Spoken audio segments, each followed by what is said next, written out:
Does he have it? Medeiros is going to get it. Oh, look at the toss! He haven't got it! He's on the outside line though, going into the fastest corner on the circuit. Surely this can't work. Dominic Ligner has got a sensational run outside line now though for the heavy braking zone. Around the outside goes the Audi R8. Look how much Miller's caught back into play. Exactly, Miller's still start trouble. He's not on second and change. All of a sudden, Miller's back in play. Can Barry do it? Big Barry's going to do it! Big Barry!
And welcome to the Virtual World Sports Car Championship here from Road America. 60 minutes of racing here up tonight in what is an absolutely packed grid of Hypercars and GT3s ready to do battle in another round of this championship. Welcome along to the JPB YouTube channel once again as we're here with you for another World Sports Car Championship race. It's me, Ewan O'Leary, alongside James Parfitt for the evening, and we're looking forward to this one once again, James. It's very, very a busy entry, as we were just talking about before we came on air. Lots of people out here tonight, and lots of good racing to be had. It's going to be very, very action-packed over the course of the hour for absolutely everybody. Yeah, with 44 cars on track as well. It's wondering whether or not they're going to split it into two servers, because otherwise, as you say, with this amount of cars at this track, it's going to be a bit manic. And with Hypercars in there and GT3s as well, it could get quite chaotic for everyone. So we'll have to keep a close eye out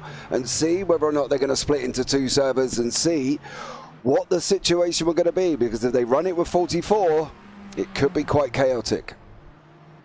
Could, and we'll see how that goes if indeed we do. There is the circuit we're on, of course. It's on America, and it indicates the orange zone that we have at the start of these races, just to make sure that everybody gets through the opening lap without too many major problems. We've got a fairly lengthy orange zone on this occasion, which goes all the way around to just after the kink. This is not a new revelation in series across the world of sim racing, James. We've seen them in lots of series before, but this one is rather long. I know that there's two big stops on the way in towards turn 1, of course, where you don't want everyone crashing into each other, and down in towards turn 5 as well, which is a really big pinch point where you could see people crashing into one another. However, that's not going to happen here because the orange zone goes round to the kink, which of course means no overtaking, no active overtaking, and any penalties, any attempts to do so, will result in double penalties. So any infringements from what they normally would be dished out as penalties will be doubled going forward. So that's basically what the orange zone means, and it's hopefully going to keep them in check for most of the first lap, as it turns out. Hopefully, yeah, it should hopefully be able to, as you say, with the double penalties, I think they've just got to be careful. You know, it's going to be single file across the line and then they're open to race. But as you say, they've got to be careful if they do make any silly mistakes. The penalties are doubled going through that orange zone. They've got a long one. As we say, it's practically half the lap right the way round to the kink before they start kicking off here. So they've got to be careful. If they are going to make moves, they've got to basically try and make moves consistently. They've got to get through cleanly. Otherwise, it's double penalties for all of them. This is the schedule we're on this season in the Virtual World Sports Car Championship. We're getting down towards the end of it now, 5 rounds to go. And this is very much the sprint race kind of part of the season. Most of the longer races, in fact, 3 out of the 5 happen in that first half of the season at Daytona, Sebring and Le Mans. We've still got Road Atlanta and Bahrain to do as longer rounds, and that will, of course, mean increased points, but it's mostly hour-long races, as we've seen in the last 3, even at Watkins Glen, actually. Canadian Tire Motorsport Park, Mosport, and Monza as well. Now we're at Road America. Still 5 rounds to go. That does, by the way, mean that with the amount of rounds we have to go, more than 100 points still available, which means that pretty much everybody is involved in pretty much all of the championship fights, which is exactly what we want at this time in the season. I mean, we talk about hour-long races, James, as not being particularly long in the scope of this season, because we've got 4.8 hours at Le Mans, of course, which was earlier on in the season. But it's still a relatively long time. With 2 times fuel burn, it's going to feel like a long time, because for these hypercars, they're going to have to make a couple of stops, possibly in the GT3s as well. A couple of stops needed to get them to the end of even this length of race. Yeah, I think they are going to have to. You know, the GTs, maybe if they can drag it out to half an hour, they might only have to make 1. So we'll have to keep a close eye and see what the situation is. Obviously, depending on the GTs, you know, if they're up front and they're pushing, it's possible that they're going to have to make a splash and dash towards the end. If they're going to basically go and be sensible about it, they should only get away for 1. Hypercars, not so much. Every 20 minutes, we expect them to come in to the pits. You know, we spoke to Ross Smith before. He said about tyre wear being a bit of an issue here as well for the hypercars. So will they or won't they make 2 tyre stops? That we're just going to have to see and find out as we go along. So it's going to be a tough one, but you know, I think these drivers are more than skillful enough to be able to make this work. So hopefully for them, they should all get along nice and cleanly. But traffic management, as you can see here on the challenges, is going to be a tough one. Yeah, it is going to be a traffic jam. It's not very wide, this circuit, Road America, which poses most of the problems. I know that there are 2 long straights on the way towards Turn 1 and Turn 5, but traffic will be the key. The GT3s, as we were talking about before, have a little bit of a better time on the brakes around here. There's a big stop towards Turn 1 and Turn 5, as I was speaking about a little bit earlier on. And especially at Turn 5, it's a downhill run through there as well. And with the ABS that they have, the GT3s can actually brake a little bit later and a little bit more comfortably than the hypercars, who are coming from a higher speed, of course, in towards those turns. They have to start braking a little bit earlier. So that's something you have to be wary of in both classes. In the hypercars, not to cut back across the GT3s in the braking zone, because they could well end up running into the back of you through no fault of their own. And in the turn of the GT3s as well, not to brake too late if there's a particular concentration of hypercars right in front of you, and you're going to find yourself in the back of them quite quickly. And fuel saving, of course, as well, which is another one of the challenges. You briefly alluded to it there, James, but will it be a 1 stop? Will it be 2 in GT3? We're expecting a fairly usual 2-stop race in hypercar.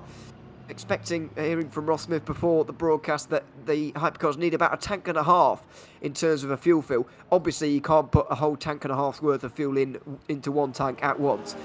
Even I can work that out. So it's going to be 2 stops over the course of the 60 minutes for them, whereas the GT3s we're not quite sure about. There's the tyre allocation that they get. No hards for the hypercars, of course, but everybody's got a wet allocation and no inters. They shouldn't be used today, though.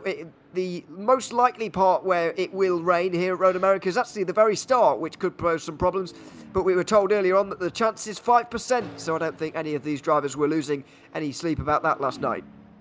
Yeah, I think they should be all right. I think that, you know, they're not going to have any major problems. I think they should be able to get away with just dry tyres. So it's going to be a good one, because, you know, me and you have been here, you know, hundreds of times. I've come out, broadcasted out of Road America, you know, and it's going to be interesting to see, because we know where the problems are going to be, right? We know where the issues are. Down into Turn 1, down into Turn 5. Get a run out of 5, you're going to be going up into 6. That's going to cause you a problem if you're going to go and try and go too wide. Carousel kink for the hypercars is going to be essential. They are going to have to allow for the GTs to drift out a little bit. Otherwise, they are going to be in trouble.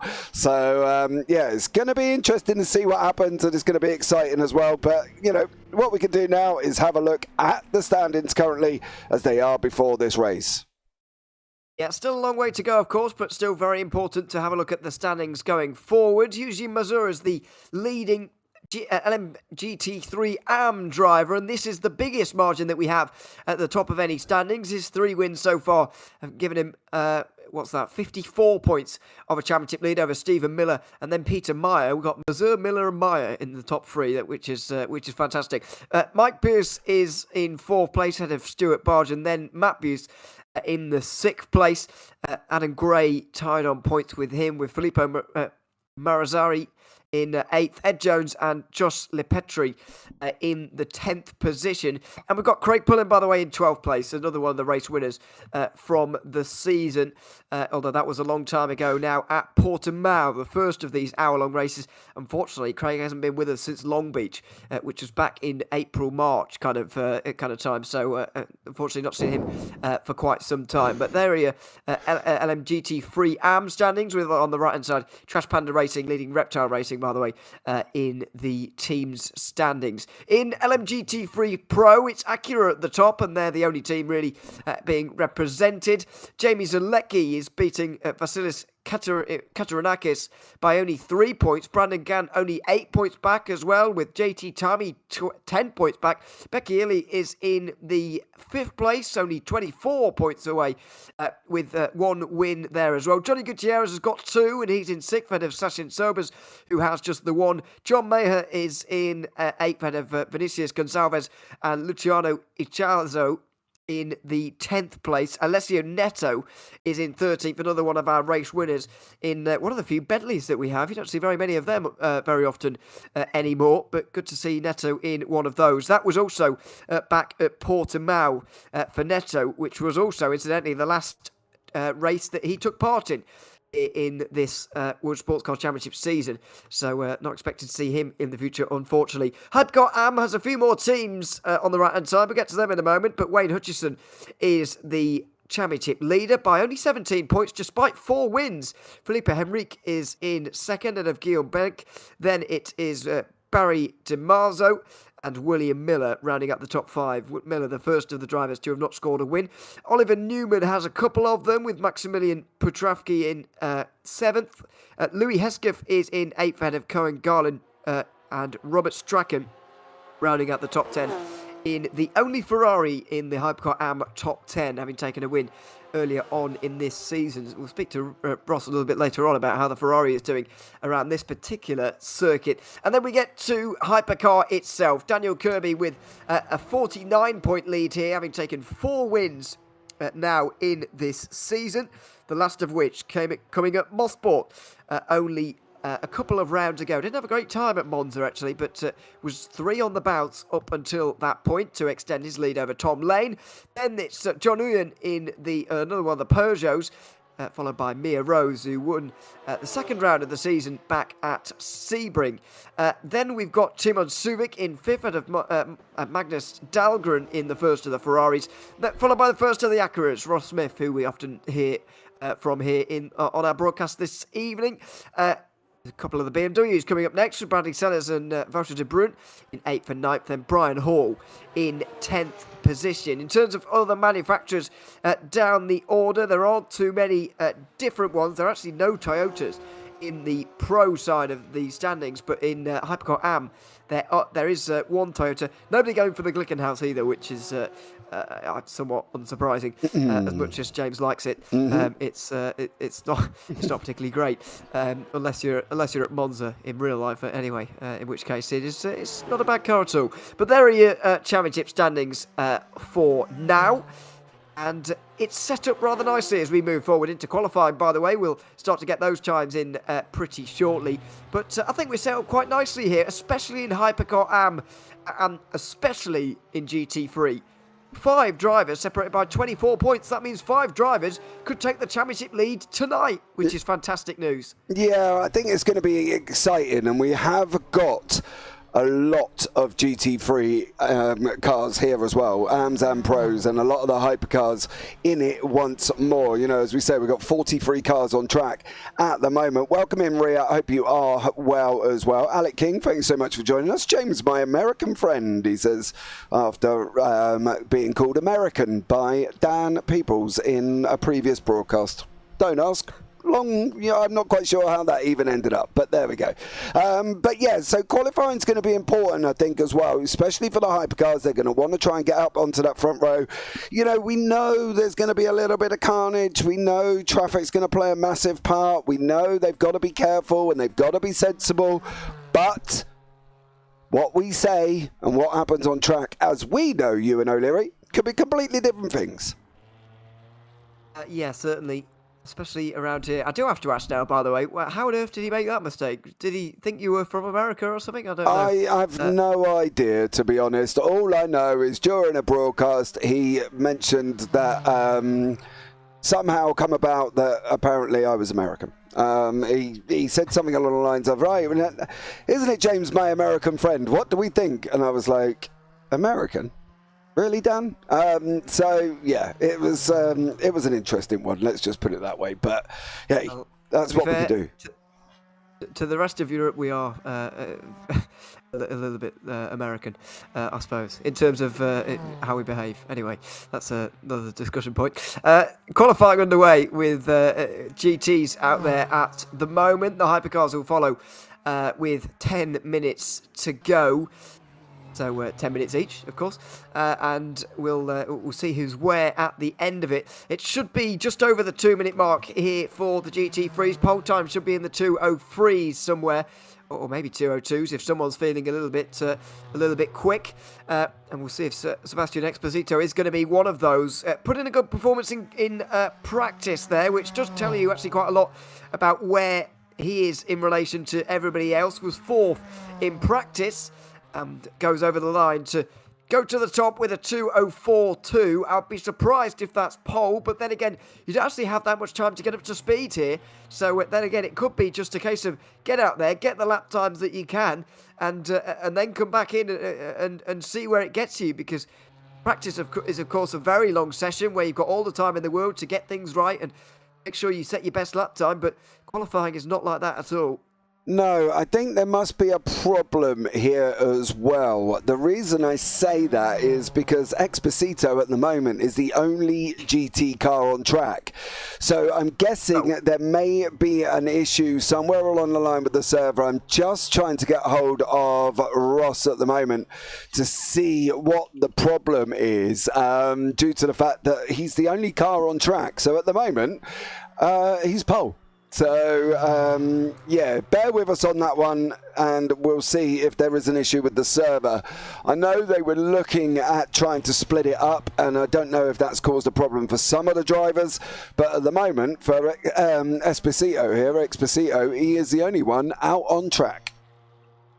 Well, we have been hearing that the session will have to be restarted, so I don't think Exposito's doing anything outside of the rules, actually, by being out at the moment, but he's just not benefiting qualifying lap times. He's not going to, he's going to have to replicate that if any lap time that he does set, so unless he's being told to come back into pit lane, I don't actually think he's doing anything wrong, just not doing anything that's going to help him going forwards. A little bit of extra practice before the end of, or the start of actual qualifying. As you say, not sure what the actual problem is there, but we are restarting totally. We're not going to go through the entire hour 45 practice. Don't worry about that. But I hope not. Otherwise, we're going to be here for a long time waffling on about quite a lot of nothing. So, yeah, let's hope that we fast forward into quali, shall we? Otherwise, there is going to be an issue. Some would argue that we waffle on about not a lot. Generally, we do. Often. You know what I mean? Yeah, Ewan? Let's be real. You know, we've been together for a while now, and we generally can, and we generally will waffle when we need to. But I don't know how good you are for the hour and 45. We have just advanced into quali, so hopefully we'll see a bit more GT3 action. Eugene Mazur's coming out. Becky Healy's also coming out. So hopefully, whatever the issue is, it's been resolved, and more people can get out on track. Unfortunately for Exposito, he had pole position for about a minute. Yeah, and he was absolutely loving it, probably. But Oh, no, absolutely. he's come back in. Now the green light is shown at the end of pit lane, and this looks a bit more like a qualifying session, doesn't it? With everybody exiting the pit lane all at once. So this is looking a little bit more promising on this occasion, and we'll have qualifying underway properly now. So we're a little bit behind schedule, but that's all right. We'll get to enjoy the whole of qualifying now. Rather than by just the way- watching Exposito go round, you mean? Yeah, well, we could spend a bit of time watching him in a moment, but at least he's not on his own on this occasion. You got me thinking, by the way, about broadcasts I've done where I've been waffling on. I did used to do 24-hour races with about 12 cars that started and stuff. So it's that is prime waffling. Back in the day, that's back in the day. You make it sound like you're 50. Well, back in the day, referring to about 2 years ago, or 3 years ago. So anything that was sort of before yesterday is sort of back in the day now. No, I agree on that one. In my phrasing anyway. So there we go. Don't take too much notice of it. I'm not that old. Out onto the circuit then for the GT3s. Pretty much everybody has made their way out in terms of actual GT3s. I know that the Hypercars aren't allowed.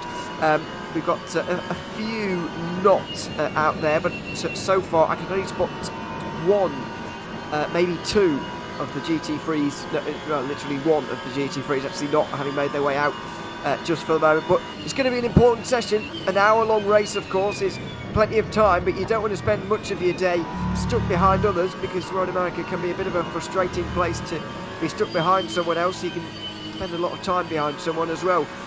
So this session is going to be very important, and as I mentioned earlier, you don't get an awful long time to actually get out there and set your lap times properly.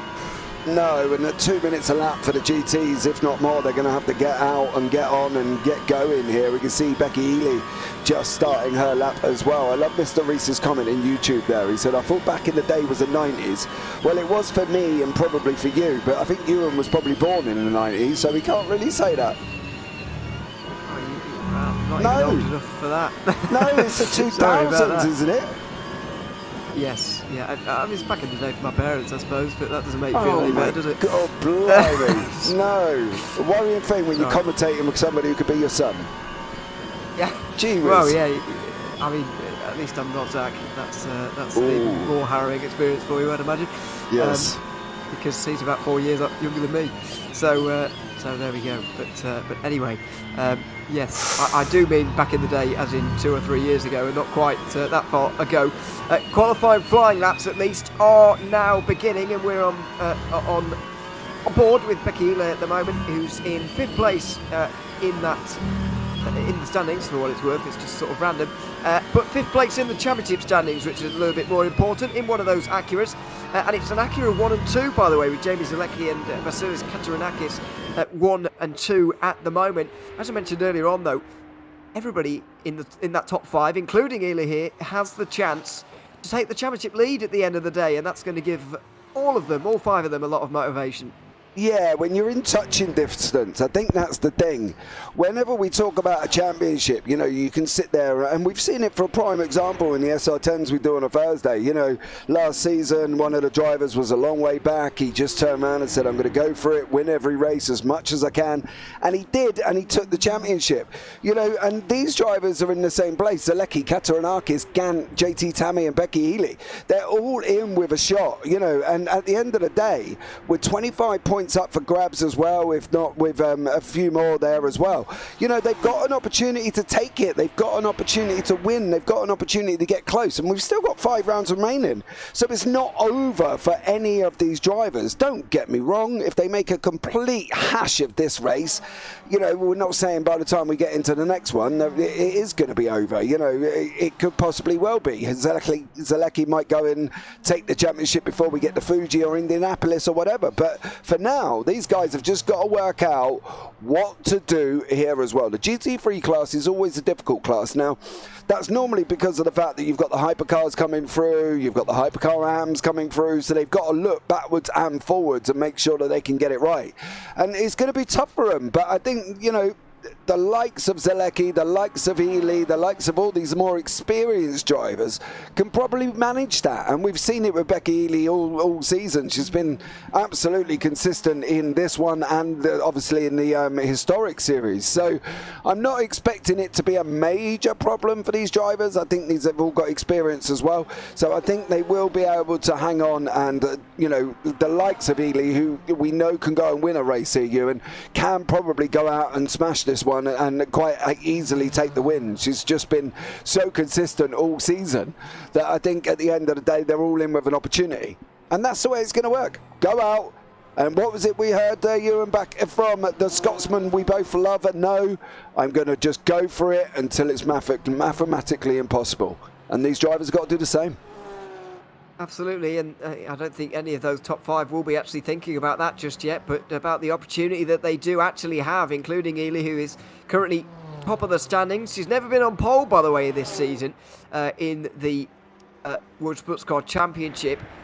Has always finished inside the top 5 in the 60-minute races after Portimao, where she didn't score any, but after that it's been up there. The only problem that she's really had is not quite nailing the longer races, and in the longer races there are more points available. You just get the feeling that that's probably held her back in the championship standings, because as I mentioned, it was a victory last time out at Monza for Ely, but not as many points available for that as there would be for a win at, for example, Sebring, or indeed the last 2 rounds of the season, where there are 38 points available for the win, or even, you know, the 44 for Daytona, or the 50 for Le Mans. You know, it's only 25 for these 60-minute races, so you just get the feeling that's maybe held her back a little bit in the point standings, but got every chance to rectify some of that margin today as we go back to Peter Meyer in the AM standings. He's 3rd in the championship, but way down in the session at the moment. Not sure quite, well, he's 11th overall. Not sure where that puts him in AMS actually, but he's running all right for the moment. There's another driver improved. I think that's Matthew Marlowe actually, who's just improved to 3rd place as of right now. It's pretty close, I think it's fair to say. 4 drivers separated by less than a second at the moment as this qualifying session draws to an end. Yeah, I think these GT3s is going to be very, very competitive, and it's what we love and it's what we know. You know, we love being able to jump up and stand on our feet and scream like absolute lunatics at the end of the race when they're going over by a 10th. And this is, I don't think, it's going to be the same. I don't think, you know, it's going to be any different. I think the likes of Ely, Takanashi, Marlowe, Exposito, Brown, you know, Monrose, Yuji Mazur in the AMS as well with Peter Meyer. You know, there's a lot going on with all of these guys. They've just got to make it to the point where they're out on track, they're consistent, and they're staying clean. That is going to be the one thing that these drivers have got to look out for. And unfortunately, as you saw in the background there, Takanashi just taking a dive out off the side of the circuit there. But they've got to stay clean. The likes of Meyer, they've got to manage the traffic. They've got to stay in front of who they need to and pick their battles, Ewan. I think that's what they've got to do. If they don't need to be battling a hypercar and holding them up, just get out the way. Deal with it that way. Move on, you know. Pick your battles, because it's only the GT3s you're fighting. You don't want to be losing time to the hypercars if you're stuck there either.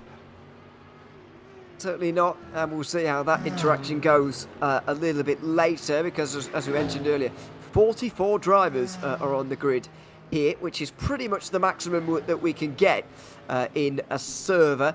Meyer goes over the line, remains 13th for now, and as you can see on the left hand side, by the way, 22 of them have set lap times for the moment, as some of the hypercars make their way towards the end of pit lane, because the time is about to expire for them, or begin for them, I should say, and expire for the GT3s. That's it. In a couple of moments.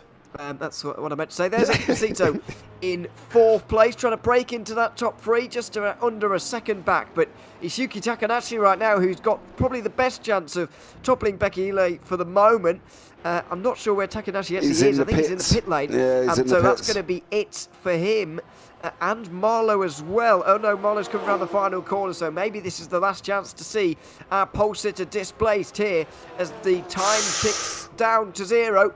Matthew Marlowe goes over the line and I believe stays third. Yeah, stays exactly where he is. The interesting thing now is Marlowe literally crossed over with barely seconds on the clock, so it's interesting whether or not he made it or whether or not he didn't. Obviously, if he did make it, it ain't going to be a problem. Go ahead and set your lap. If you didn't make it, you could be in trouble. So from Matthew Marlowe's point of view, he's got to be a little bit swish and a little bit careful here, because he may go out and take pole, and then obviously he may end up getting a penalty because he crossed over the line at that 10-minute mark. So we'll see what happens. Brown's finished, Monrose is finished, JT Tammy, Gant as well, so they're all back in the pits sitting there chilling out. You can see everybody else on the left hand side who is sitting there chilling, and we're just going to be waiting for the top, well, I want to say top class, but is it really, you know, the drivers? If you stuck the likes of Ely in a hypercar, would she be able to do the same thing? We know it's a different style of driving from a hypercar to a GT3. So, you know, it would be interesting to see Ely in a hypercar and see whether or not she can still set the same times like she has now up with the likes of Kirby and Dahlgren.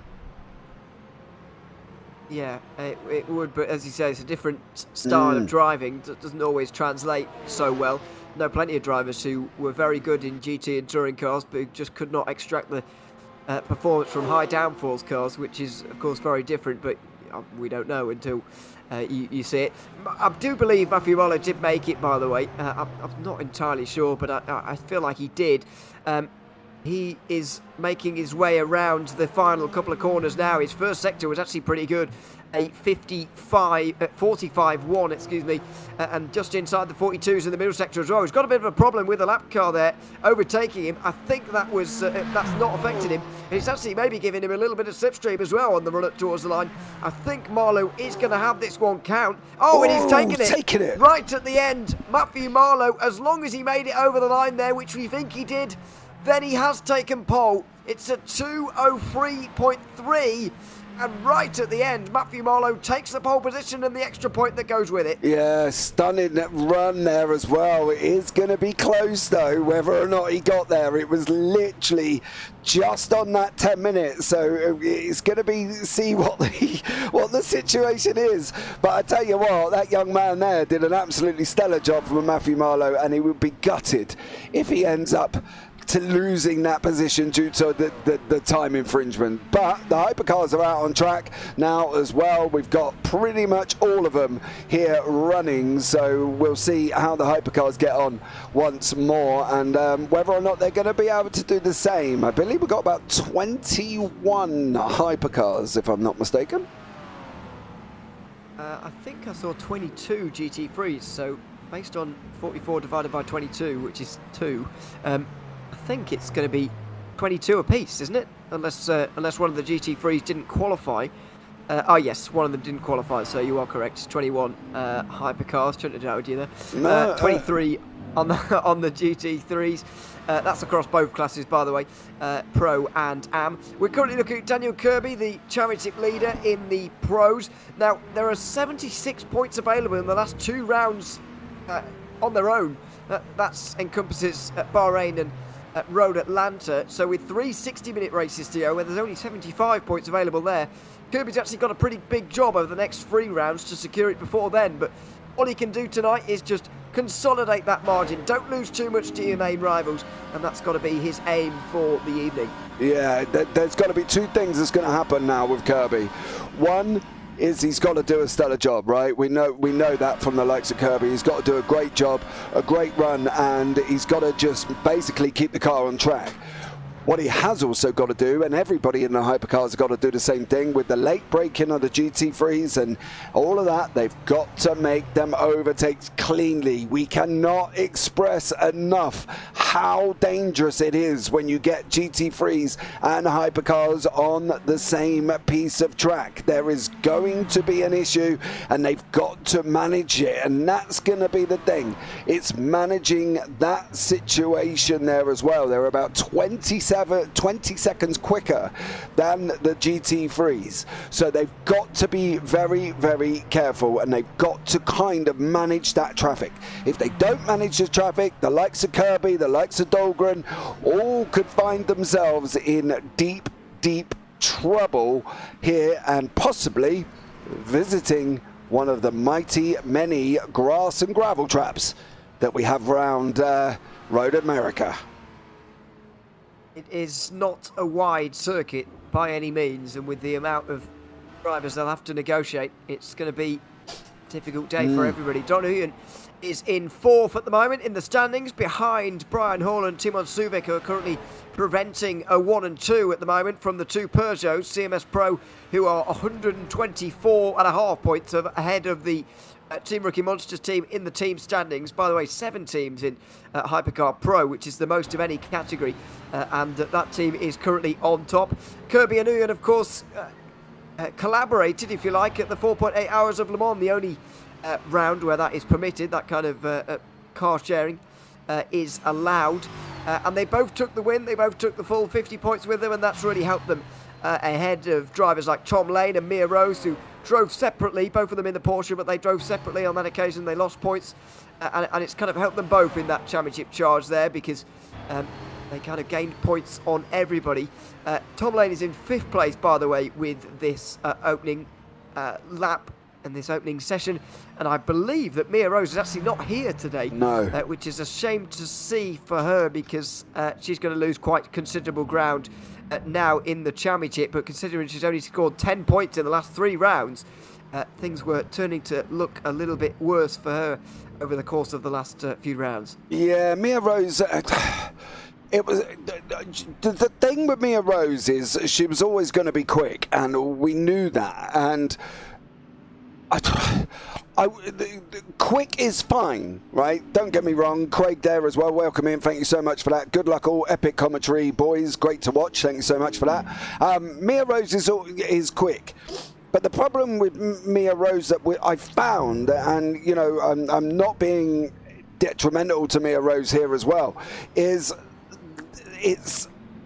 she reminds me of a maverick, almost like that nickname you give to Tom Cruise in Top Gun, where, you know, 1 minute they're on point and they can be amazing, and then the next minute they're having accidents all over the place. And unfortunately for Mia Rose, she did get herself caught up with things as well at racetracks and got herself involved with stuff. And, you know, we've seen it as the season gone on. And it's a shame, because it's like anything, as you know, reputation follows, and it was a tough one for Mia Rose. You know, Spa, Le Mans, it was all rough, and I don't know, it's just a shame. It really is, because she was quick and she could be amazing, and you could see her go and pull away there, Ewan, but it's just, I don't know, that maverick head kind of at times kicked in, and it just went a little bit wrong. And you know, it is a shame, but it kind of is what it is. You know, you look back, see where you've got to make changes, and think that was my fault, that wasn't my fault, you know, and go again. But it's a shame she's not here. You know, Daniel Kirby's sitting out in front with Brian Hall, who's in the pits at the moment as well. You know, Kirby, the only man in the 145s, I think, to be honest. Yeah, he's probably going to get pole already, to be honest. I think you can park up now and just relax for a moment. Go and, be absolutely fine. Yeah, go and get a cup of tea, whatever. You know, eat some jam sandwiches, whatever he's going to do. Maybe to drink tea, because I don't need a wee during the race. But anyway, that's. Well, yeah, if they can't hold it for 60 minutes, then they're clearly as old as I am. Well, yeah, that's the problem I always have when I'm driving, actually. No matter what you do, you just feel like you need a wee all the time. You say about us waffling on, and we're talking about your bathroom habits. Sorry, yeah, I know. It's a common problem for sim races. It's the thing. As Tom Lane makes his way towards the line, by the way, I think he'll improve here. He does to 4th place. John Huyen gets moved down to Smith. I'm sorry, that's tickled me. We talk about waffling on, and then we are talking about Ewan's Bathroom. How did you cope the other day with the 70 laps of Daytona? Did you sit there with your legs crossed or something? No, it was all right as far as I remember. But yeah, it was. As you say, it's not a long race, is it? So it's absolutely fine, really. I'm slightly joking, really. Ross Smith on screens as well here. He's 9th for now in the qualifying session. He's 7th in the standings, by the way. The best placed of the Acuras. Teammates, of course, with George Angelidis in the HPD team. Interestingly, not the best placed Acura team. Timon Suvic and Alexander Schultz have done slightly better than them, but only slightly over the course of the season. They're kind of fighting for third in that team standings for the moment. Ross was saying to us earlier that he's not quite got this car down to quite where he wants it for the moment. I think he was talking earlier about the Porsche not being quite so fancied around this particular circuit, not the Acura, but nevertheless he did say that he'd been struggling to get to grips with it, and at the moment the best of the Acuras is only down in it's in second place, isn't it, with Brian Horn, then Timon Suvic there, so clearly the Acura's not too bad, but maybe Ross just can't get to grips with it just for the moment. Yeah, I think that's the thing. Every car will drive in a different way. I do love Craig's commenting YouTube there as well, giving you a hint, Ewan, to help you out as well while you're driving. Yeah, every car drives differently, and Ross has been in the Acura, and it just you can go to the likes of Le Mans and the car will drive amazing. You go to Road America, which is a different entity, a different beast to Le Mans, and it just won't handle. You just literally feel like Bambi on ice. You can't get it turned in. You can't get the back end going round as well. We have come to the end of qualifying for the Hypercars as well. We will bring the grid up once we start getting into the pace lap as well. We'll give it a chance to settle down and get everything up to running, and we will bring up the grid there as well. But car-wise for Ross Smith, he's got what he's given. He's got what he's given, and he's got to try and handle it, and that's going to be the biggest thing for him. Well, he's got what he's chosen in a way as well. Yeah, you're stuck, isn't he? He can't do nothing with it now. Yeah, I don't know what the rules are actually on car changing here. Whether you certainly can't do it without a penalty, I wouldn't imagine, but wonder whether you can at all. In some leagues, you are permitted to do it under the guise that you get a penalty. In this kind of series, you'd expect somewhere between 20 to 40 points maybe in terms of penalty for that. But I don't know what the rules are on car changing because quite frankly we haven't seen any of it or very little of it anyway from those at the front. Currently going into warm up and the briefing and all of that right now, so I think Ross is going to come and join us in a couple of moments to have a bit of a chat on how things are going generally, and we'll ask him about a few things to try and get some information out of him as well, which will have useful to us. He's been a closed book as Ross. He won't give up anything. You know what I mean? He just won't give up anything. He sits there and he feeds little snippets. He's like the man who's running with the carrot away from the donkey, as Ross. And he keeps just dropping little bits of carrot all around, but he won't actually tell us anything about the 98 series and where we're actually heading for the historics. And he knows this as well. And he's probably sat in this chat listening to us with a slight little wry smile on his face, is old Ross Smith. But he is in the booth here, Ross, as well. So, Ross, come on, welcome in. How are you? Good. Thank you for having me. I honestly didn't hear anything. I only heard cameras and donkeys, and I wasn't sure what I was getting into. It's better than the conversation we had earlier about Ewan's toilet habits while he's driving. So, Ross, all in all, it's all been good. The start of this race is a little bit chaotic because we were dealing with just server caps and everything. It was just a little bit of a sorting situation, but we got it going. Here we are. Yes. Yes, here we are. Why don't you ask you first of all about your personal qualifying before we go a bit more broad on stuff. Ross, 9th place for you in that one. How was it generally? Was it sort of any different to practice? Any better? Have you been you were telling us before that you weren't really happy with the car around here.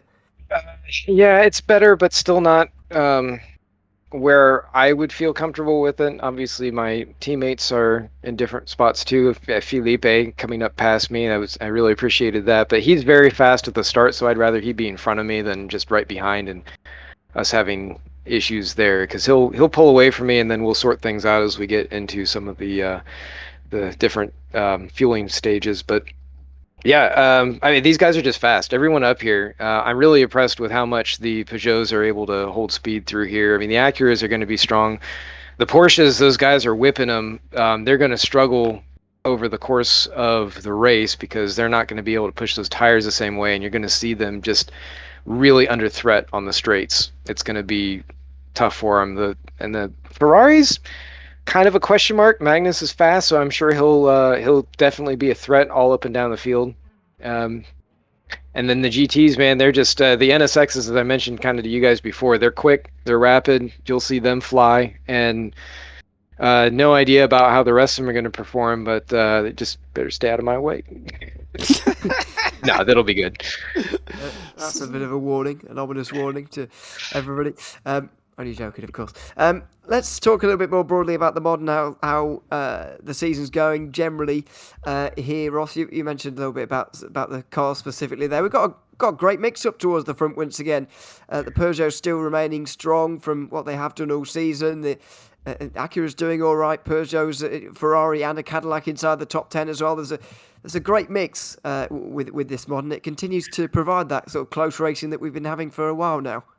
Yeah, you got it exactly. We're very proud of what we've been able to accomplish with the Smart BOP that we've employed here to give cars different strengths and weaknesses, and across stints in the whole seasons. We're obviously taking a lot of that data back. We're even talking about it now and how we're going to tweak some of the tires, looking at Hypercars coming out with colder tires basically for the first couple laps, maybe bringing the mediums in a bit more so they have a little bit more grip to them and maybe a little bit more fall off on the softs with the way that we run things. There's a lot of deliberation going on there. Nothing that's going to go into effect this year because people are pretty well established with where everyone is and how the cars perform.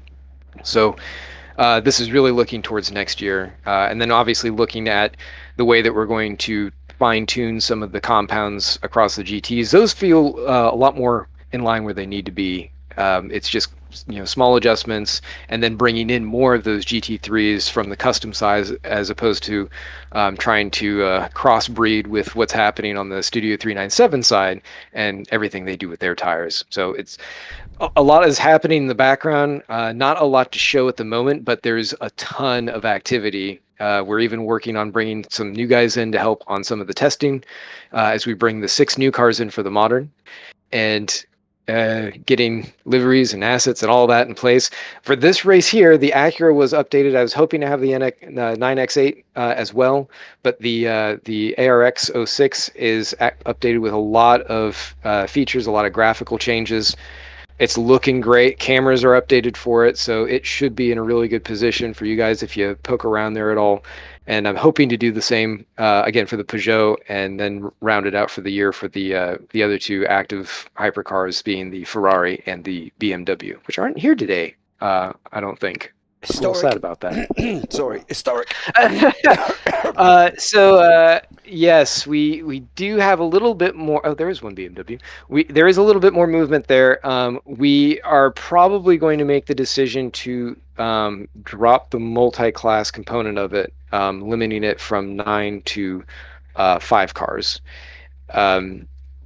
We will bring those cars back after the season goes through because we do have some really good development. I'm very proud of what the guys have been able to put together, but just sheer development time, and we're keeping an eye towards how we're going to be approaching this new season because there's a lot of variation in everything. There's a lot going on and so many moving parts that we want to try and keep things simplified. So it all just kind of adds up to a situation where we feel it's best to keep it tightly focused on a smaller subset of cars, and we know that it'll make for a much better package for everyone to enjoy in the short term. Yeah. So you want to ask James? Do you know what? I could ask it, and he's never going to tell me. Where are we going? No. So part of the the reason why I can't say very much, as much as I'd love to, is because George has a gag order on me. So he's very much tight-lipped. I even asked. I'm like, can we go ahead and bring out just some teasers even. Not even really giving anything away. And he's like, nope, no, we are not doing that. I want to have a big kaboom later on. So it's like, all right. George, I love the impression of George. We've got Alec Very King. emphatic. Alec King's jumped to YouTube, and he said about bringing him in for a chat as well once we start mentioning the 98 series. He's supposed to be in Miatas. What is he doing? I don't know. Do you want to bring him in and have a chat with him? We've still got 10 minutes of warm-up there as well. Alec, can you hear us? Alec? I don't. No. He's got to be on a. I don't know. He's supposed to be on a track in Miatas right now. I don't know. Oh, ask well, him. sadly, that was canceled, so I'm here enjoying the race with you guys. Oh man. See? Yeah, yep. So I wanted to come in and see you guys, stop in the booth, say hi, and enjoy this first part of the race here with you guys. And tell us all about the historic series. I wish I had more info on it. They won't tell me anything either. Oh, bleh. Yeah, I'm trying to claw it out of George and Ross, but they said I'm not at that level yet with our Storm Gang crew here. So they tell me just worry about the Cars livery boy, and that's basically where I'm at. Well, I will say to that point, we are looking at having Alec be more involved on that front. So Yes. there you go. Are you going to bring him into his pay grade then, where he can tell us more than you? Well, even if he does get bumped up, there's still George who's gonna shove a gag in his mouth and tell him to shut up. So, George tells me that every time I talk to him and ask for better BOP on the Porsches. Oh man. I don't know what you're talking about, man. Look at Tom Lane; he's crushing it. Oh yeah, no, Tom's been great. And you won Thursday. You beat Kirby. That was on a technicality, so Uh-huh. I won't count that all the way. He didn't crash. Didn't have any problems. Yes, but I don't know how today technicality. with him in the Peugeot and he sets a 45.8, I go, I'm very glad I'm not on track today. Why are you not on track, Alec? I originally had a plan. I was gonna go. Been building a Spec Miata to go race the Spec Miata series here in the States, and we were supposed to go testing today, but sadly, due to some complications with the track and weather and some other things, I was unable to do so. So I wasn't planning on running today, and then I just got the news a little bit ago, and then by the time I realized it was too late to try and join into the server with everything, so figured I'd come stop here in the booth with you guys, have me a pint of Guinness, and enjoy some good racing. Okay. Yeah. Well, there you go. Well, Ross, we're still none of the closer guys. I've tried with him, you know what I mean? Next is only a crowbar and hold him down and pull his teeth or something. I don't know, to try and get something out of him. But, it's been an interesting season, hasn't it, really, Ross, with the mods and everything else. The improvements, the graphical improvements as the season's gone on, has been really impressive. You guys have been working hard in the background. Been working very hard. Yeah, I mean, we obviously there are a lot of things happening. Like as we're going through, we're trying to hit everything all at once. So like we're going just one car at a time and just pimping it out, making sure everything looks great, is set up right, and just hopping car to car. We'll get through the hypercars this year. I'm going to try and hit the GTs as well, because there are some that are going to need some graphical love before we say aloha, and the mod releases to the workshop. And then next year the plan is to bring in a lot of Evo versions of some of the existing ones. So not much will change in terms of the physics that I know of. I mean, testing to be determined on that, but certainly graphically you're going to see some things just really up the ante. They're going to just be a lot better. Right, okay. Well, we look forward to that one there, dear sir. Thank you so much for coming in and giving us absolutely no insight whatsoever on where the Historics are going to go next season. Happy to help. You wait, I'm going to get Some stuff is coming soon. I'll give you that. I'll say there's some stuff that will be coming soon. Yeah, and closely followed by George with a baseball bat telling you to be quiet, probably. You know what I mean? We'll figure it out. Yeah, All right, I'm going to hop out. Yeah, you take care, buddy. Have a good race, and hopefully we'll see you on the podium. Yeah, well, it's a long shot, but yeah, if it happens, I'll be ecstatic. And it'll all be because of you guys and everything that you're doing here for the broadcast. We really appreciate it. No worries, mate. It's been a pleasure. Take care, Ross. Have a good one, mate. Yep. See you later. See you later. Oh, I can't. Thanks very much. Well, there you go. He sounds confident, doesn't he? Yeah, he does. He sounds pretty good. Alec, are you staying with us, or are you going back to nestle down with your pint of Guinness and sit and watch the racing? I'll stay with you guys here for a minute. Like to get in and watch these opening parts of the laps before I have to jump off of here. So track, I will say I ran the race here on Thursday, and so with more cars than what we ran on Thursday, and with how everything played out, this race is going to be very tricky, very scary. I will say that for the Hypercars and for the GTs, because some of the passes that you have to make to stay in tune with the track makes it pretty fun. So I'm going to stay in here with you guys for a little bit and see how these first little bit of the race plays out. Well, it's going to be exciting here, Ewan, I think, as well. As we come in, about 7 minutes left of the warm-up here, mate. Before we go, start going back racing. Yes, we'll be racing not long after that. But yeah, we can ask you about a few things, Alec, to be honest, because you've got way more experience in this combination than we have. We've never raced at all on this thing, and you did on Thursday, so it's very useful indeed to find out. In terms of what you saw traffic-wise, one of our challenges at the start of the race, I'm sure you're aware, was, or won't be surprised at least, that one of our big challenges of the day was the traffic that we highlighted before everything got underway. And what do you think that's going to be like based on what you saw a couple of days ago? Because I always associate Road America with being one of those circuits that you can host these big races with lots of cars on and high-level championships like they do in real life with this track, but it's always one of those that feels a little bit narrow, especially when you're multi-class racing. It doesn't feel like you've got the kind of space that you would have at like a Monza, for example, at the last round, or at Fuji, for example, which we have at the next round. Yes, no, how this track plays out, it's very interesting. With how big the track is, you can fit a lot of cars in it just because of the length of the track, let me say that. But sheer size of how the racing line is and how things play out, it's very tricky, especially with the two types of categories of cars we have here with the Hypercars and the GTs. It makes it very tricky going into braking zones, especially like down after the main straight, down into the tight hairpin section. I don't know my corner numbers great, but the GT cars can outbrake all of the Hypercars. So you have Hypercars that try to dive in and to make a pass so they can make up time, and they just straight up get outbroke.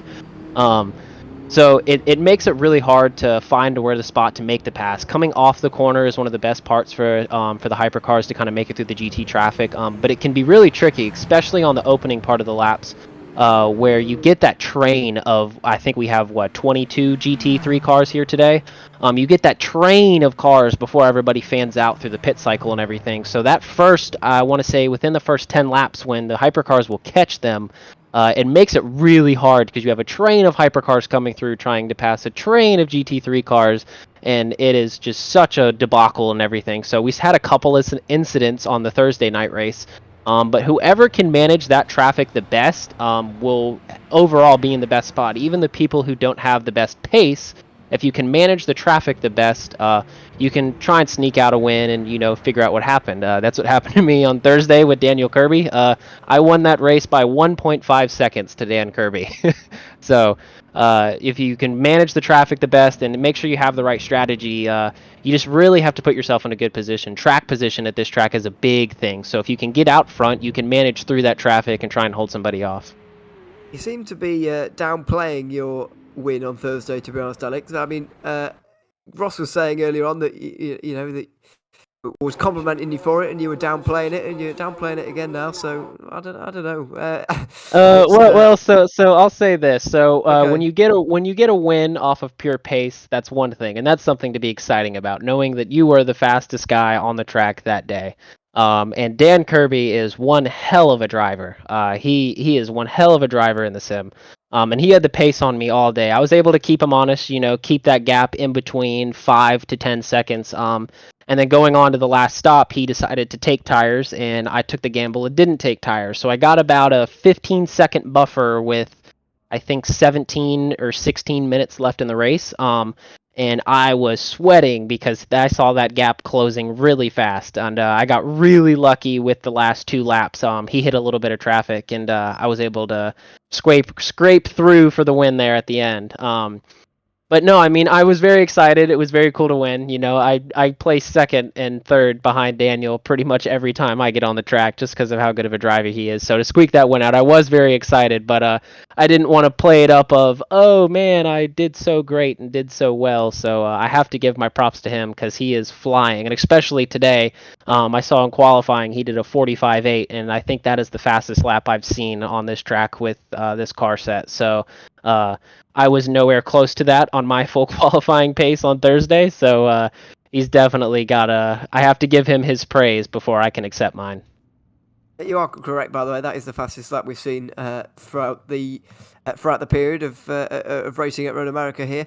But yeah, I mean it's going to be a challenge for everybody else to try and beat him today. On that tyre debate, based on what you learned on Thursday, and based on what Kirby learned on Thursday as well, which could be important going forward towards later on. Just how important were those tyres? And I know you obviously came out on top in the end, but would you say that what's the best tyre strategy? Would you say in terms of actually in terms of pure race time and keeping your race time down and the fastest way round to do this? What would you say would be the correct tyre strategy in Hypercar, setting aside the battle itself at the end of Thursday night? So I will go ahead and say that, and I don't want to sound cocky, but the strategy that we normally have that I played out on Thursday night is actually the strategy that pretty much most drivers will use. That's take tires your first stop, and then double stint your tires to the end, because your last stint will be a little over a half stint. If some guys will take tires for both stops like Daniel did last time, but I think he learned his lesson with that one, and I think today he will double stint the tires at the end. But it really plays out for track position. If where you're at on track will really dictate what you're going to do with tires. If you're in a tight battle and you need to get that track position on the guy behind you, yes, don't take tires and continue to go. But if you have a big gap and you need to try and catch somebody else and you're just that much faster, take the tires. Give yourself that pace. You're going to get through traffic easier. The corner that really made everyone struggle on Thursday was the carousel. When the tires get worn and the tires get late, you lose almost a second and a half through the carousel just because you're scrubbing the front tires the whole time. But I think the main strategy most of everyone will use today is they'll take tires for their first stint, and then that second stint, most of the guys up front will try and double stint just to try and get that track position. Well, they're on the formation lap at the moment, and we're not far away from 60 minutes here at Road America. It will be Daniel Kirby on the front with Timon Subic, Brian Hall and John Uyen joining him up there. 2 Acuras and 2 Peugeots inside the top 4. On row 3, it will be Tom Lane, who's just in front of some of the others. I can't quite read my screen for the moment, which has proven to be a problem. Yeah, now I can. Jerry Chen, Magnus Dahlgren and Philippe Henrique will be on the 4th row. Then it's Ross Smith and Norm Graf rounding out the rest of the top 10. Jason Whitsett and Wayne Hutchison, the AM Championship leader, is in 12th. Jules Lalonde is in 13th ahead of Michael Locke. And then Guillaume Benck is in the 15th place ahead of Eric Mounier in 16th. Anton Stalker is 17th ahead of Benjamin Porteous Heath. William Miller and Matthew Marlowe round up the top 20 overall. That is, of course, the GT3 pole for Marlowe. That was just ahead of Becky Ely, who is second, and of Yuki Takanashi. Then it is Sashin Sobers and Sebastian Exposito to round out row 12. Following on from that, in 26th is Chris Brown, then Jesse Montrose in 26th, ahead of JT Tami, and Yuji Mazur, the AM Championship leader, there in 28th. Then in the 29th position, we've got Mac Sumbatlap ahead of Jamie Zalecki. Brandon Gant is up there as well. The rest of it's cycling through. It's starting to go too quick for me down towards the bottom because my timing screen is not having a great time of things. But yes, there they are. The rest of them cycling through. Gonçalves is in there. Peter Meyer quite a long way back, as you will have just seen him go through. So are Matt Buse and Mike Buse. There they are, 38th, 39th overall. Quite a long way back in the GT3 AM standings, despite the fact they're up there in the championship. And there are the final few to round out what is going to be 43 cars by the looks of things to round things off. Just to bring you back in, James, here before the start of this race, we've got a huge grid heading forward towards this one. The hour is about to tick down. We're about to get the green flag as they head towards the line, of course. We're about to have a long orange zone, of course, but it's going to be an important start, especially for those pole sitters in those classes. Daniel Kirby especially, to try and bridge as much of a gap as possible to Timo Subic as he possibly can before he can really be overtaken at all.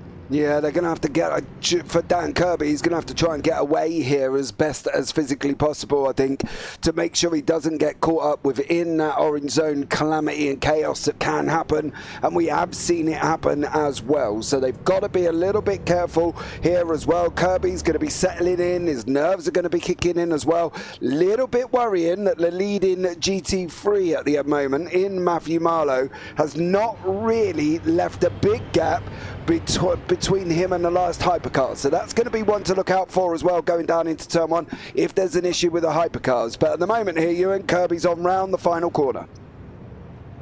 Of course, is not yet in his control. He's got to wait up until way closer to the start finish line than this.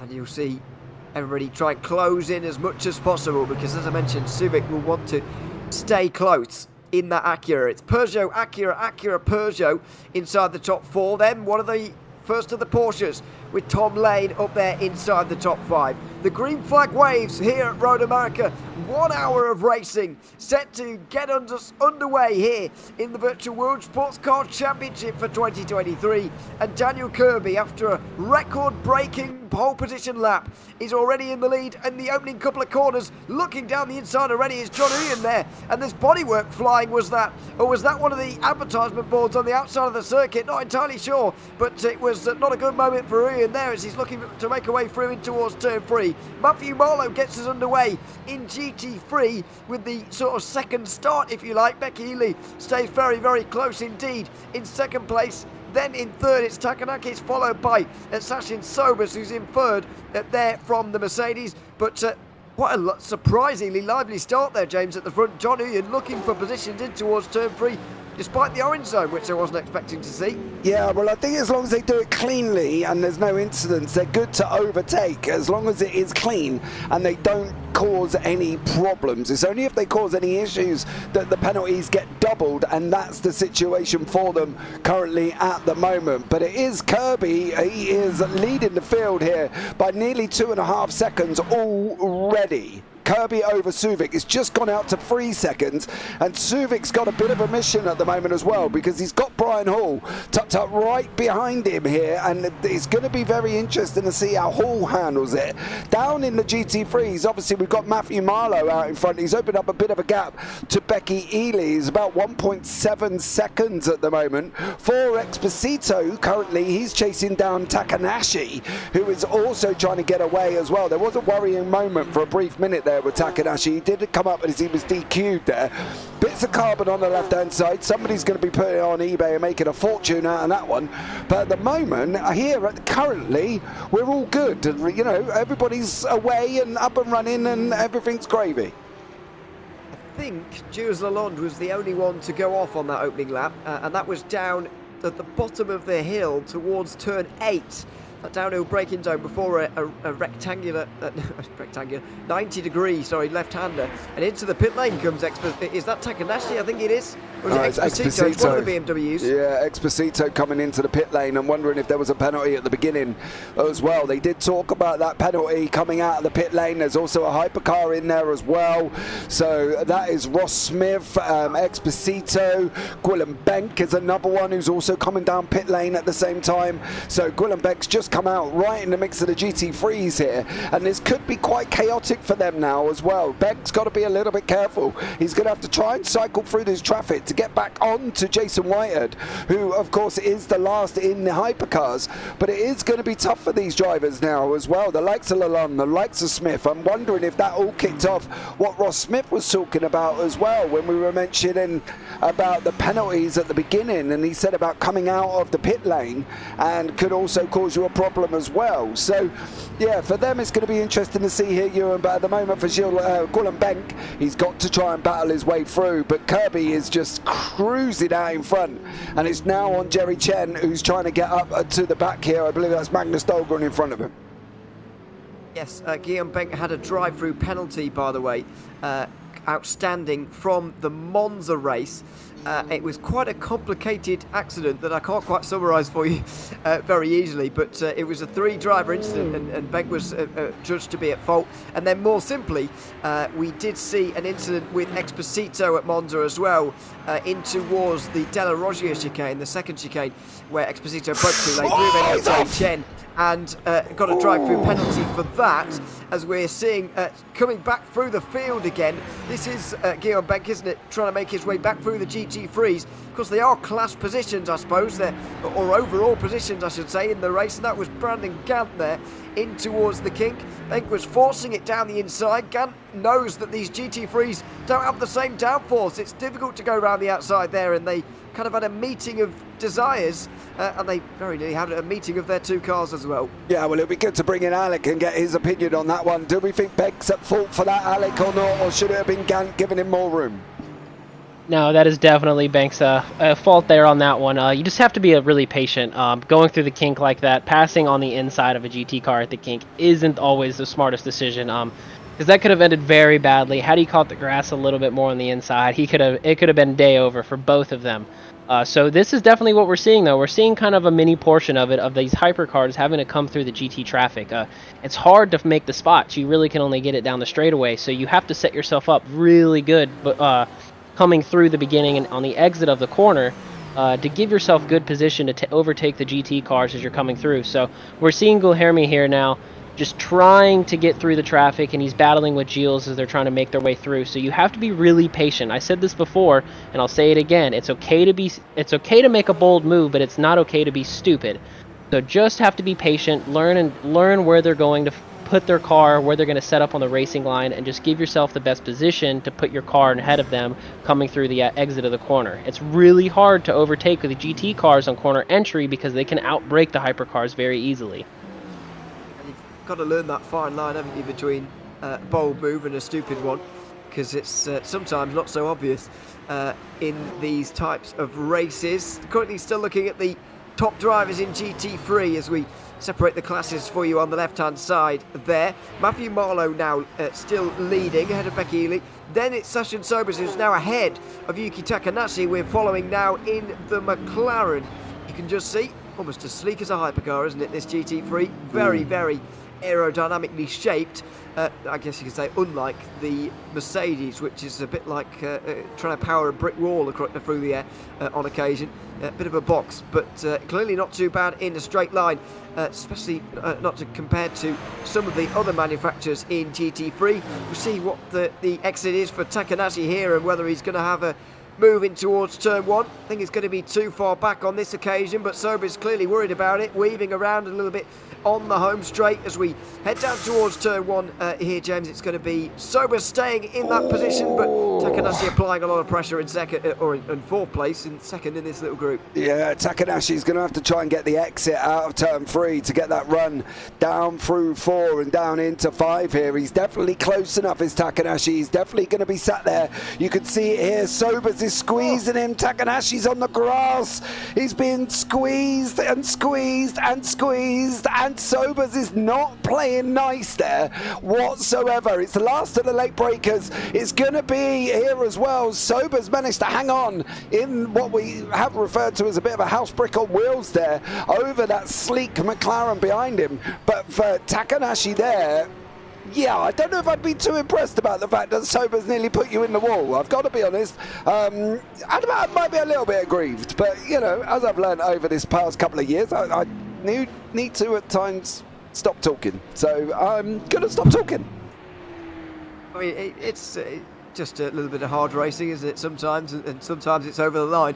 As we get into traffic now, by the way, Daniel Kirby has just caught the back end of the GT3 train as Takanashi looks up the inside of the kink. That's definitely not going to happen for him, but he's hounding at the Mercedes of Sachin Sobers for third now, running in the grass on the exit of the kink. There's Daniel Kirby. He's now in the traffic, Alec, and this is the moments you were talking about earlier on, the traffic jam that we were going to see, the challenge that we saw at the start of the day. We know it. Oh, it's going to be a problem. And Daniel Kirby, with a rare mistake, going wide at the carousel, has already come unstuck in that traffic we've been talking about all day long.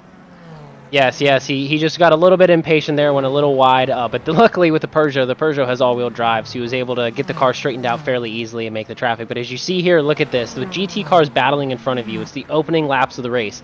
They're battling for position, trying to get track position for themselves. With the hypercars coming through, it's really tricky, like we just saw, to set yourself up good to try and make the pass through the corner. Daniel is smart. He'll get back composed, and I'm sure we'll see him carry out and pass them here soon and continue to grow his gap.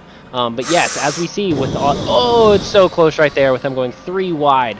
What we really need to pay attention to is the train of cars behind him. He's already established a gap, he's put himself forward, but with the hypercars behind him that are all in their own little battles going on, fighting for position, as they come through trying to battle other GT3 cars that are there for having their own battle, can make it really tricky to fight of where you want to put your car on track. Like we said, Road America is not very wide at all. It's actually, for as long as it is, it's actually a fairly tight track with how the racing line plays out.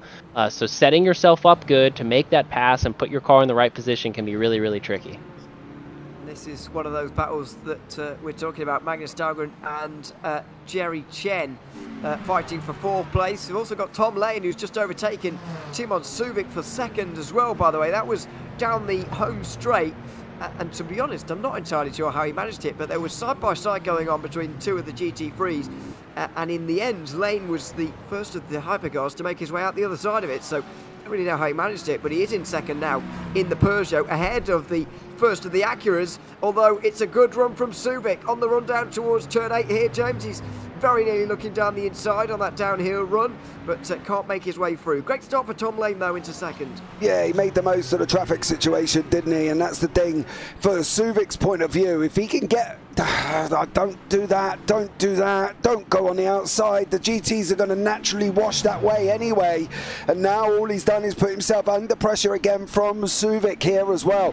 Suvic's got to try and use that traffic. You know, if he could have got alongside Lane, he could have boxed Lane in behind the GT3s. And if I was a hypercar, that was what, oh, Lane there, a big old squirrely slide on. And that's what I'd be looking to do. You know, box you in next to that GT3. Look at getting a great run. Slow it down a little bit earlier, go round the last corner, lock it up, get going.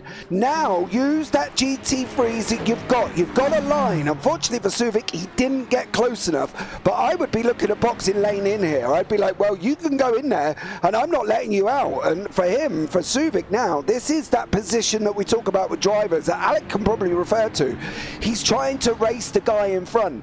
So Tom Lane goes past the GT3, Suvic knows he has to get past him, which can lead into silly mistakes, stupid incidents that Suvic doesn't want to try and get involved with here as well. And he's trying to box him in, and he just cannot get alongside him here for Suvic. He's got to try and do something, but he cannot rush these moves, Alec, can he? Because otherwise, it's just going to lead to mistakes. No, yeah, you have to be very patient. With them coming through the GT traffic, it's really difficult. If you try to make a late lunge, there could be a GT car right there, and you want to avoid that incident. So as we're seeing now with how you can tell it's playing out, Suvic is trying to make the pass on Tom Lane, but he just can't quite find the right pace. The right space. That Acura is very fast in a straight line. Oh, and as it gets very tight through there. That's exactly what we were talking about. He yes, tried to rush the move, didn't he? He knew he had to punish Lane through, and he didn't quite make it through, and it nearly ended up taking both of them out. Yeah, you have to be very patient. As we can see, as it's already playing out, like we said, you have to try and make that pass fast, but it's really hard to find the right position to do it. However, this Acura is very slippy, that's a new word, in a straight line. As he just goes off track there a little bit, almost gets side by side. This Acura definitely has the top speed on the Porsche, so getting that slipstream can play into effect, but getting that slipstream and then pulling out of line can be really tricky, because with them coming through this GT traffic, there could be that GT car right there. Suvic, though, is doing very well. He's managing. He hasn't had an incident. I'm not trying to give him commentator's curse, but just being patient, letting the race play out. I'm sure here soon, once everyone fans out, he'll be able to close in that gap and try and make that pass on Tom Lane. Great shot from inside the Acura here of Timon Suvic. Look how the detail in here, by the way, looks absolutely fantastic, with the steering wheel and the whatever you call that on the right hand side, a bank of buttons. Yeah, button box. That'll do. Button box that Well, I've got no idea what any of that means, but I'm sure he does if he needs it. He's going to get cycling through here. Everybody's just searching for slipstream, aren't they? And just into the grass slightly. Suvic, he lifts off slightly on the way down towards turn 5. It's a tricky braking zone, as we mentioned, and you can't actually outbrake the GT Freeze, despite the fact you're in a faster class. That is one of the sections where those cars with ABS will prevail. Through goes Tom Lane. Now just Suvic. Oh, a bit of a miscommunication between himself and one of the McLarens. I think it was it Takahashi? Well, that was yes, that was Takanashi. Yeah. Yes, just in third place in the GT Freeze. I mean, it's difficult, isn't it, Alec, with a miscommunication like that. You're always telling the slower car to stay on your line, but sometimes you really don't know where they're going to go. No, it's very tricky because of the racing line is so different between the two cars. The GT3s have to use more of the track, where the Hypercars, with that downforce, they can kind of put the car wherever they want to. So trying to make that pass can be really tricky. You try to set your car up to put it more towards the outside, but you have to take into account that GT3 car is going to drift out wider. It doesn't have the point and shoot as those Hypercars do. Oh! That's a lead Sorry. GT3, Monroe. Yeah, GT3 leader off the road just slightly there. Matthew Marlowe will be under a bit of pressure now from the Acura behind. Becky Ely, who's now closed in. And it's another point, I suppose. It doesn't actually only affect the Hypercars in terms of traffic, does it? It's GT3s that get affected massively by these traffic moments as well. Yeah, Suvic there nearly causing a problem for Marlowe. I don't know if that's because Suvic dived up the inside of 13 and had a go there as well. But now for Marlowe, he's got Ely right behind him. He's got to try and not drive angry for Marlowe. He's got to now sit back and go, well, he did it, he's gone, that's fine, let's get back in the race. And this is the hardest thing for a driver, is not to drive under the red flag to a bull. He's got to now settle in, because Ely isn't a slouch. She's never been a slouch. She's not a little puppy that's going to get rolled over and her belly tickled either. She's going to come out. She's more of an Alsatian, and she's going to have a go at Marlowe. And for Marlowe now, he's going to have a tough job to hold on to Ely here, you. And I think that's the thing. As you can see, the Hypercars coming through. There's another situation there as well, of where a Hypercar diving up into turn 6. Not the best places to be doing it. Neither is there into 7. And what's worse is he had this little bit of a straight here where he could have just probably made that move a lot more easier. So Hypercar drivers, think about it. Think about what you're doing here as well, because at the moment for Marlowe, he's just gotten Bansheeing through on him, and he's just got to try and control that and try and open up that gap again to Becky Ely. We've got problems in GT3, and by the way, the championship leader is in pit lane already after a crash at the final corner. Eugene Mazur has been off. Yes, he has. Down in pit lane now is the Ferrari. It was stopped there for a long time, by the way, at the final corner. He was there for absolutely ever, and finally got going again. I'm not sure how he's ended up there, although you could guess on traffic, couldn't you, I suppose? Oh, it was one of the Audis was off in front. He rejoins again, does Mazur, and just can't get it stopped. Oh dear. Piles into the barrier there. I don't know what was going on at all, actually. Was going very quickly into the gravel and then the wall, but a big moment in the championship, because he is the GT3 AM leader by 56 points to Stephen Miller at the start of the day, but this could be a day where he ends up losing points, judging by this sight on pit lane at the moment. Yeah, it's very bizarre there as well. Daniel Kirby's coming up to lap. That's Ross Smith in front of him. So Kirby has lapped basically the GTs, and he's now starting on the Hypercars here as well. 20 minutes we've seen. That's roughly round about where the pit stop marker was going to be for the Hypercars. Whitehead has already come in, so he's already made his stop here. So you can see Smith there just allows Kirby to go through and get on his way. The Hypercars are quite spread out at the moment. There's second gaps and gaps appearing. Down in the GT3s though, Chris Brown and Sobers are still having a moment there as well. There was a debate whether or not Brown was going to be on track because of obviously the makeup of his livery and the situation, and he's obviously got it all sorted out, and he is here battling with Sash and Sobers. So Brown in that Porsche 911 has got that very, how can I put it, wide Mercedes in front of him. Yeah. It's quite large in stature, and it will feel quite large in front of Chris Brown at the moment. Yes, it has. It did have problems in practice, but has clearly got everything all okay now. looking good out there on the circuit in one of the darker blues and blacks. As you can just see the way that the GT3s use the road starting to affect those hypercars slightly. Got to have great knowledge of the other class when you're a hypercar driver. And there's a moment just up in front of Brown as well, as Sobers is just taking a trip through the grass on the outside of the kink there. Just gets reeled in on the way towards Canada corner as well. Brief filler flags going out everywhere at the moment, by the way, but nobody actually stopped on the circuit, so don't worry too much, as a third of the race now is already down here, Alec, and well, I don't know for sure, but you probably will. How much longer are we looking for until these hypercars come in? We've got quite a few of them in on pit lane as of right now.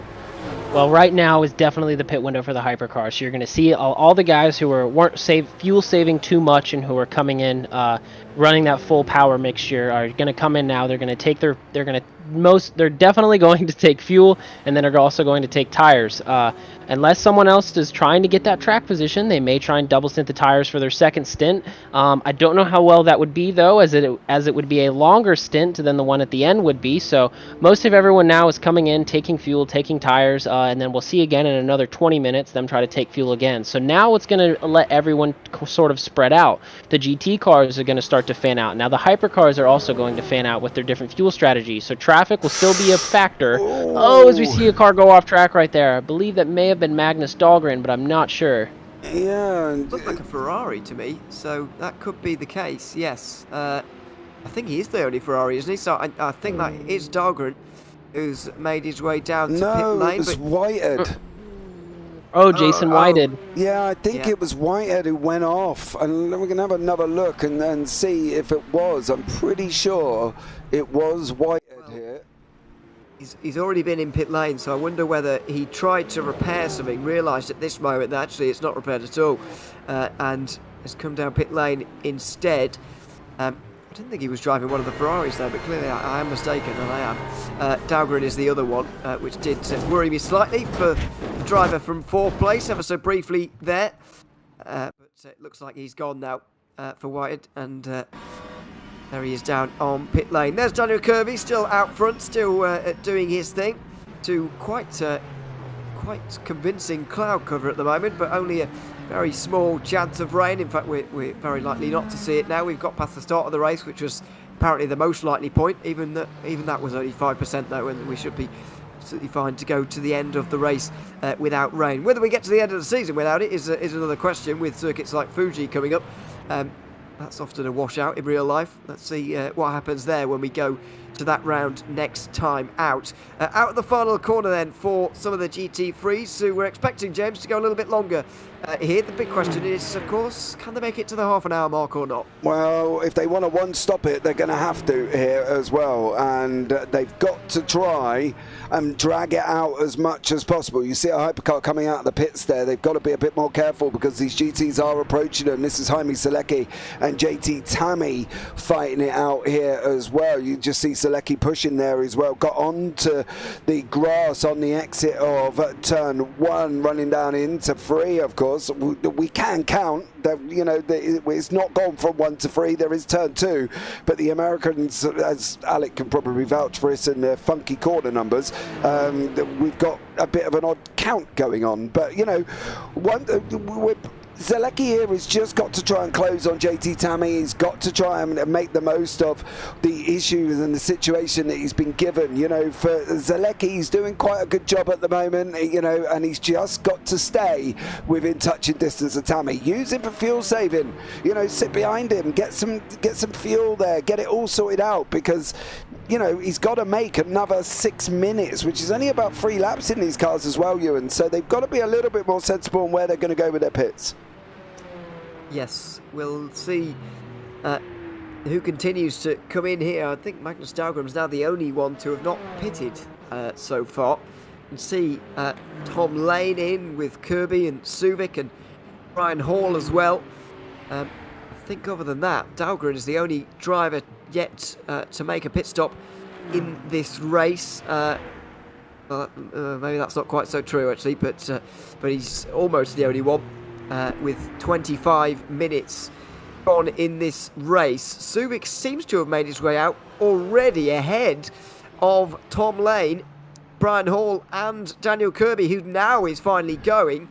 Will Kirby make it out ahead of Lane at least? I think he might well just about, yes, he will. But Timon Subic here, Alec, has made a bit of a call. What would you say has put him into this second position at the moment, quite far ahead of Daniel Kirby?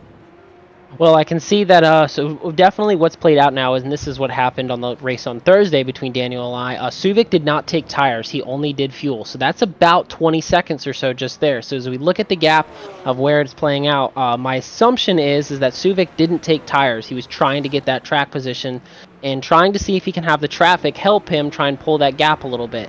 Now, with that being said, when it comes to the next stop, he definitely will have to take tires. The tires will not last the whole rest part of the race. So with that strategy, it's good. It's going to give him the track position. He's going to get some clear air, but those tires are going to wear very fast, and he has a whole nother stint to try and manage those tires. If he tries to take tires at the end, it could play out. We'll have to see how traffic plays out, and if it costs Daniel any more mistakes and it loses any more time. But with that strategy, it's going to give him that position. So we'll have to see where it plays out, what pace he's going to have with those older tires, and see where it'll end up when it comes to 20 minutes later when they have to make their another pit stop. It's a really interesting situation, and I'm very glad that we do have a bit of a difference between the two of them, as that was Chris Brown looking up the inside of Session Sobers just in the background there, and I thought there was going to be a bit of an incident in towards the kink. Now there's going to be a problem though. Oh, and there's cars everywhere. Hypercars looking to get through on the GT3s, and Chris Brown just lifting off it entirely and thinking, well, I don't really want to be involved in this, and neither does that Lamborghini, which has just gone entirely. That's one of the AM drivers. It was Matt Hughes, who's actually up there in the AM Championship, and it's a pretty big day for them in terms of making up ground on Eugene Mazur, who's back out on the circuit again, but quite a long way down in the order as of right now. Incident down at turn 5, I think, for Norm Graff, who may have gone off down at turn 5. I think he's recovered again, and maybe just got things slightly wrong on the brakes, but other than that, they're okay. And oh, what a dive that is! Too much of a dive, you would say, James. Chris Brown got that all wrong, really. Oh, didn't he just? He nearly put himself and Sobers into the shadow realm. It was almost see you later, both of you. I don't know if he just mistimed that braking point there as well. We can have a look back and see, but I think he just, yeah, I don't know. Let's have a look and see what he got up to. Yeah, let's see.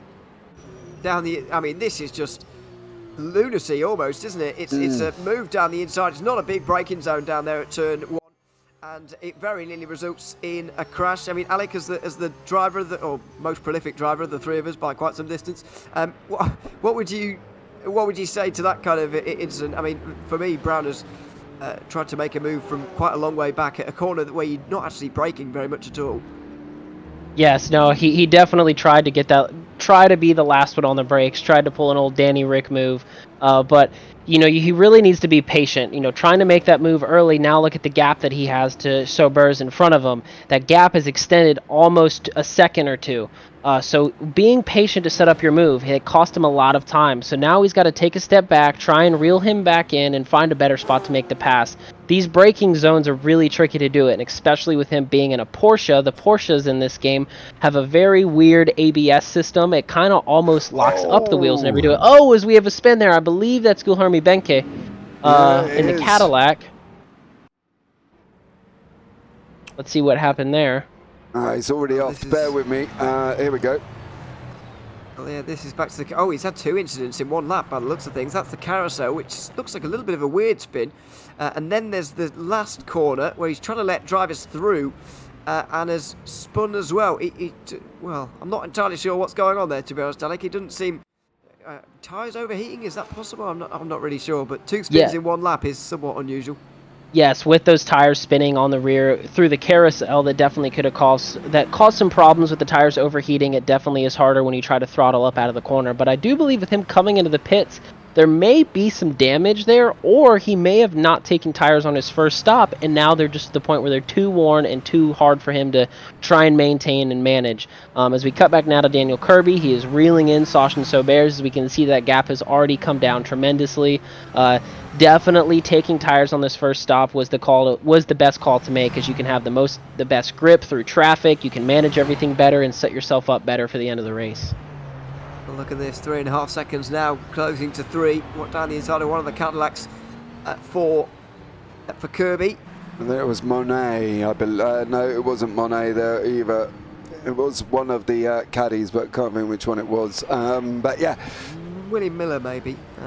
He's just gone a lap down, I think, in the standings. Maybe Norm Graff. They're both a lap down in Cadillacs, which doesn't help as much.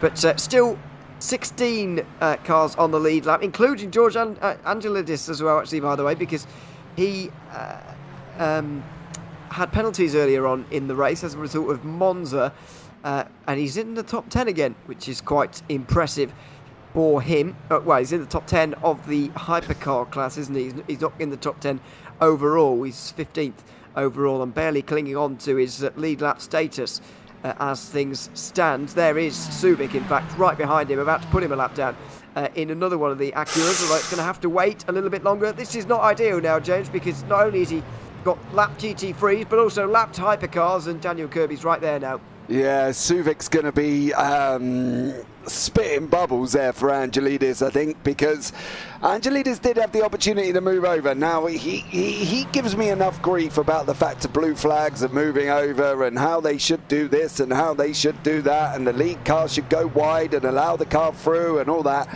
Me, get out of the way. That's it. End of. Because all you've done now is put the leader right up into the hands of Dan Kirby. And he had a 3.5 second lead. And at the moment for George Angelidis here, well, he's probably sitting in his car thinking, I'm wondering what James is saying about me. Well, fairly easy here, sir. I'm not being rude. But can you please shift that car out of the way? Because this lead battle and Suvic, I doubt Suvic is going to be very impressed with this at all. And I know my blue flags are controversial, don't get me wrong. But at the moment, Angelidis, yeah, not doing a great job of managing this, I've got to be honest, and I think Alec there can probably agree. Yeah, he's definitely swerving a little bit, trying to stay on the lead lap, but right now it's a lost cause for George. I'm sorry to say that, as you see Daniel come all the way through, but yeah, he just cost Suvic a whole position and a whole gap that he had ahead of Dan Kirby. As you can see now, he just doesn't. Now he's able to make the move around George, but George definitely should have let up just straight away. He wasn't fighting. He's not in a position. It wasn't like he had another car in front of him that he was fighting with for position. He was just fighting to stay on the lead lap. And with this, we don't have cautions. So it's not like he can come back around with a caution and be grouped up with everybody. So when it comes to this, you definitely have to be a gentleman and give them that room if the leaders are coming by and you know they're close, as you can see it in your relative display. But it's definitely really tricky. He should have let him by, as now we see Suvic loses that position to Dan Kirby. And I think Suvic, with having those old tires, you're going to see Kirby put a gap on quick, because we can already see it's almost already 2 seconds. So definitely that strategy call from Suvic of not taking tires hasn't played out with him. As you can see, the car skating around. That rear end is definitely not as planted as what he wants it to be. And coming through this next corner into the carousel is really where it's going to be a struggle. But we have a really good battle here with Tom Lane and John Yuan. Yeah, they got Ross Smith in front of him at the moment here, Ewan as well. So it's going to get very interesting here, I think, over the next lap of what these guys are going to do. Yeah, still feeling pretty busy out there as the GT3s begin to trickle down pit lane for their stops.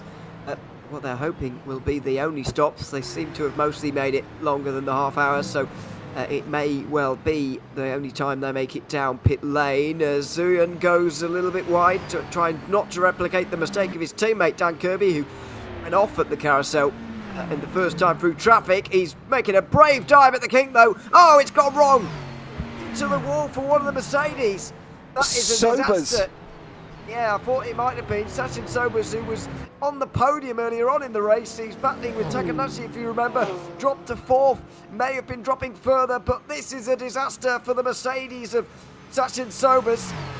Well, what a shame for him, because through no fault of his own, he has been sent into the wall pretty comprehensively there, James. Yeah, that was a definitive go and bully your way past. There's a lot of people going into the pits and out of the pits at the moment. I'm trying to find where Sobers has just gone off here as well, and unfortunately it's not giving me where he went off. We can see where he went off. He was involved with the John Ewan and Tom Lane situation as well. They had Ross Smith in the mix for good health as well. Smith's still in there as well, and he's still sitting in front of these two.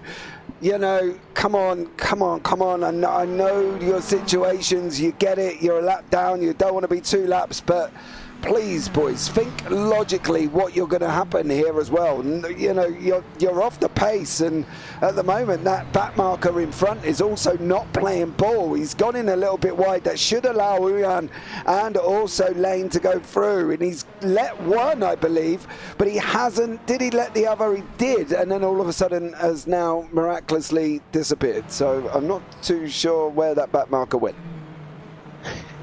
Into the shadow realm they go. Yes, into the world of somewhere.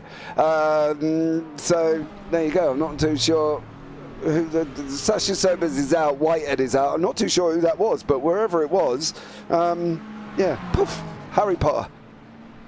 Well, not sure what's gone on there really, but there we are. I don't know. I don't know. Tom Lane still in 3rd place, with Tommy and still Johnny and still trying to make a way through. That was Canada corner, and another look to the outside there. We go on board with Lane in the Porsche, and well, I hope this is not Ian's actual view from driving, because to be honest with you, I can't see a whole lot from this if I was a driver anyway.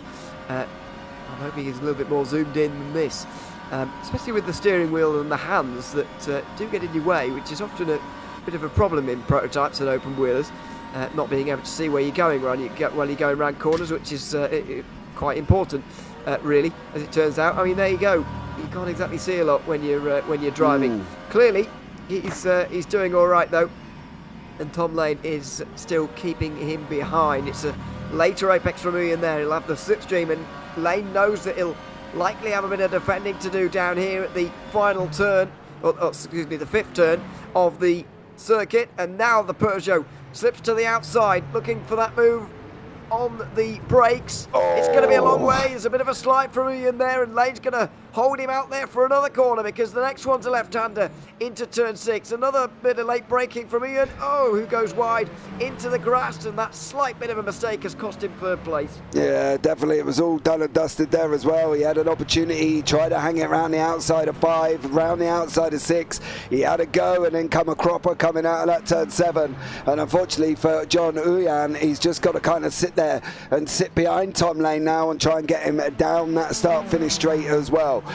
So it's going to be interesting to see what Uyan does here, and whether or not he can kind of get past Lane. There's advertising hoardings going there. I'm not too sure who that was in that orange and white, but unfortunately whoever it was has just shot him out all over the place. I'm wondering if that wasn't William Miller as well, so I'm a bit surprised who that was, but whoever it was shot him across the side of the circuit.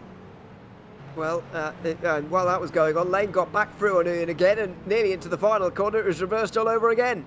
So it's quite exciting between the two of them now, with Lane still in front. Ross Smith just up in front of them as well. There's Porteous Heath in 5th there, and he's going to have a problem on his hands soon, because the two fighting for 3rd place are right behind here with just over a third of this race remaining. It's the 60 minutes of Road America here in the Virtual World Sports Car Championship for 2023. And Porteous Heath is going to get out the way now. Just pulls to the right-hand side.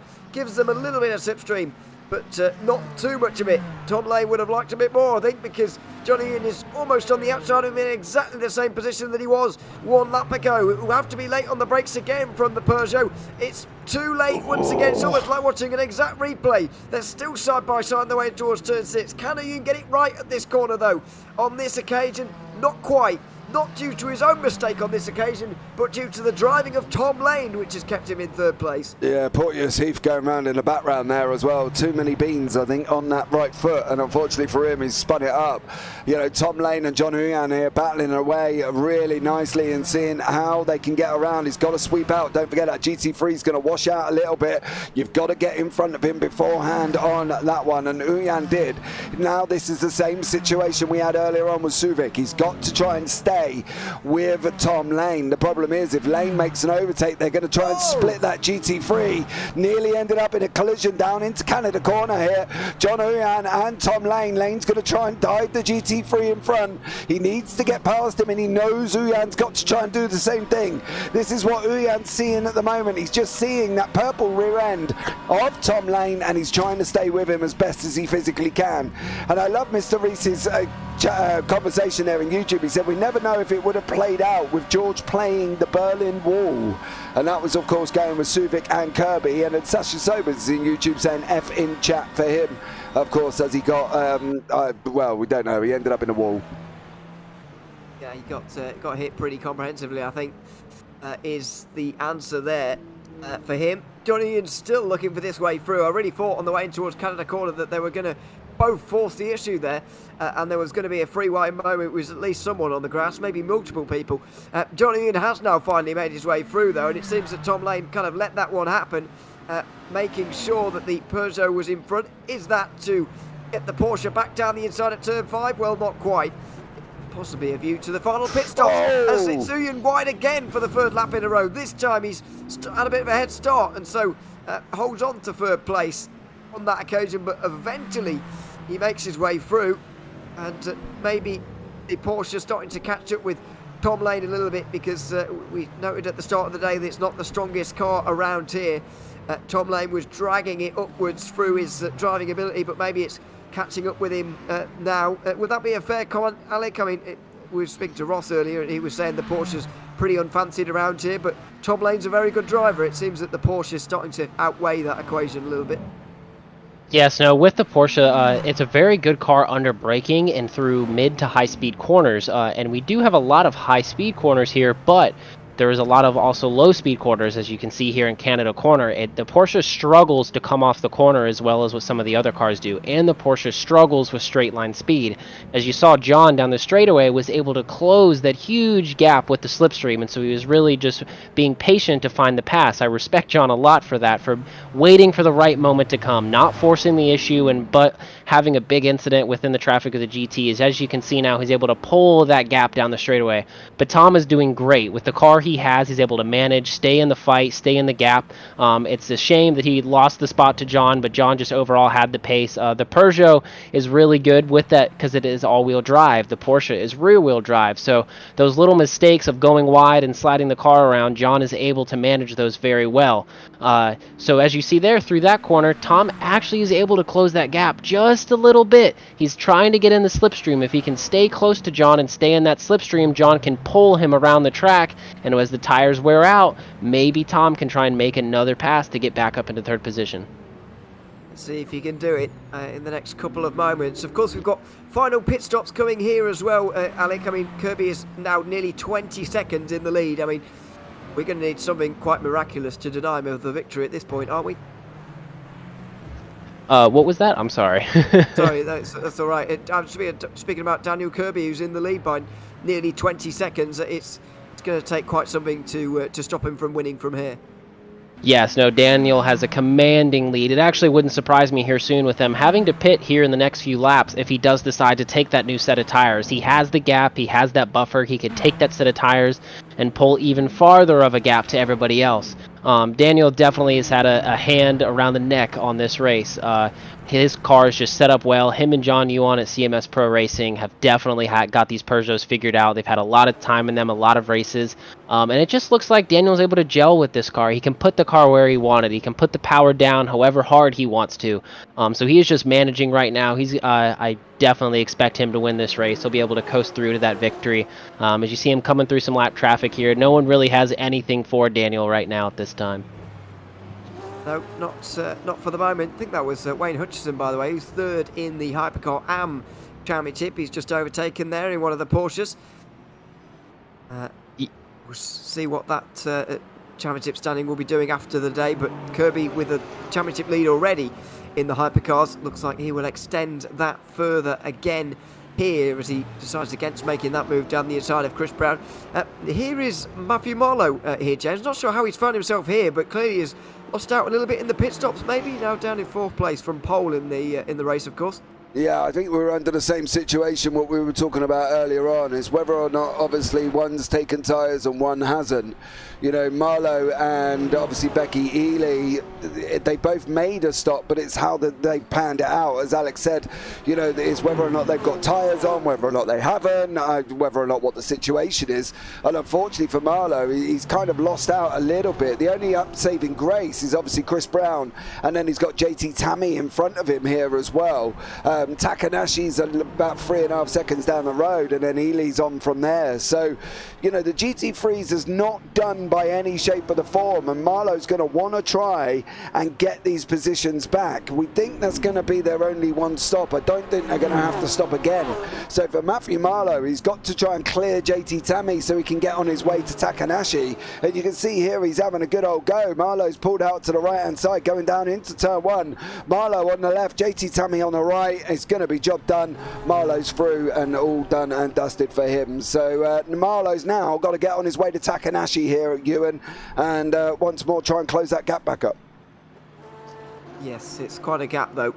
Nearly quarter of a minute, I think, is the gap to the leader. Anyway, Becky Ely, who's still ahead of Takanashi, did make a great start, did Takanashi actually, but has grown into the race over the last 3/4 of an hour. Now second, looking for that win today. Of course, we were speaking earlier about the openness of the GT3 Championship. Not many of those up there in the championship are actually up there in today's race. Jamie Zalecki is nowhere to be seen in terms of the leaders. 25th overall, I suppose just outside the top 5. In 6th place is all right. Becky Ely obviously leading at the moment. JT Tammy is currently, or was just on the podium until Marlowe just overtook. Brandon Gant is quite a long way back from what I can see. He is 8th, I think, in the standings. As things stand in the Nissan, maybe that's not suiting him particularly. And Vasilis Katrinakis, I can't see in the order at all. No, he's not here. So that's going to be a bit of a change for him. But I think at the end of the day, Zalecki may well just hold on to the championship lead with another 8 points added to his name. But Ely will certainly have gained. Tammy will have gotten a little bit closer, and Brandon Gamp will have slipped away a little bit. But I think we'll be in a pretty similar situation by the end of today's race compared to the start. Suvic trying to go round there. Yeah, just don't do that. Like, you know, patience is a virtue. You've got a straight coming up. Now do it. No need to rush it through 13. You know, could just end up disastrous, and he's in the pits anyway. So there was no need for him to even remotely put that car beside the likes of Chris Brown and JT Tammy. He could have just sat there. I don't get it. I really don't. Maybe I just don't drive enough to have this driver's attitude where you think every second counts. Well, yeah, I get it. It does. But, you know, you can't be making silly things. Tom Lane's in as well. Magnus Dahlgren's come in. So I think that the majority of the hypercars should be starting to move here as well, Ewan. But, you know, the likes of Chris Brown and JT Tammy there, especially for Chris, having Suvic try and go up round 13 and then go into the pits. Even I would be sitting there going, what? Why did you? Why? Just patience. Patience is a little bit of virtue. I think it's a different equation, isn't it, when we're speaking about this from our perspective and setting up here versus being in the race where you can lose your head pretty often. Well, Alex here. Alex, what would you say about that? Would you wait? You know you're going in the pits, or would you try and get through on 13 and put you and the driver in the grass? No one's intention is ever to do that, but knowing from being in that position of in a hypercar trying to pass a GT3 car, I will be completely honest, we have no respect for anyone in a lower class. So you try to make the pass any way you can, anywhere you can, and us sitting in the booth, you know, we can say, oh, that may have been not the greatest decision, and well, all of us basically when we get in the car think we're Ayrton Senna and go, oh no, there's a gap, I can make it. So, you know, Yes and no. What should he have waited? Yes, he did, and yes, he should have, and he did. You know, we saw he didn't try to force the issue too much there, because the last thing you want to do is force that issue and have an incident. You really have to know who you're racing and who's in that car and what car that is to make the pass. Some guys who come in and only run a few races, you know, you don't know where exactly they're going to go or what they're. Oh! Whoa. Is that Matt Boost there Matt in the Boost. Lamborghini? Yeah, I think that was Boost. I just see him now. We'll have a look and see. But I think there was a car off in front of him here. So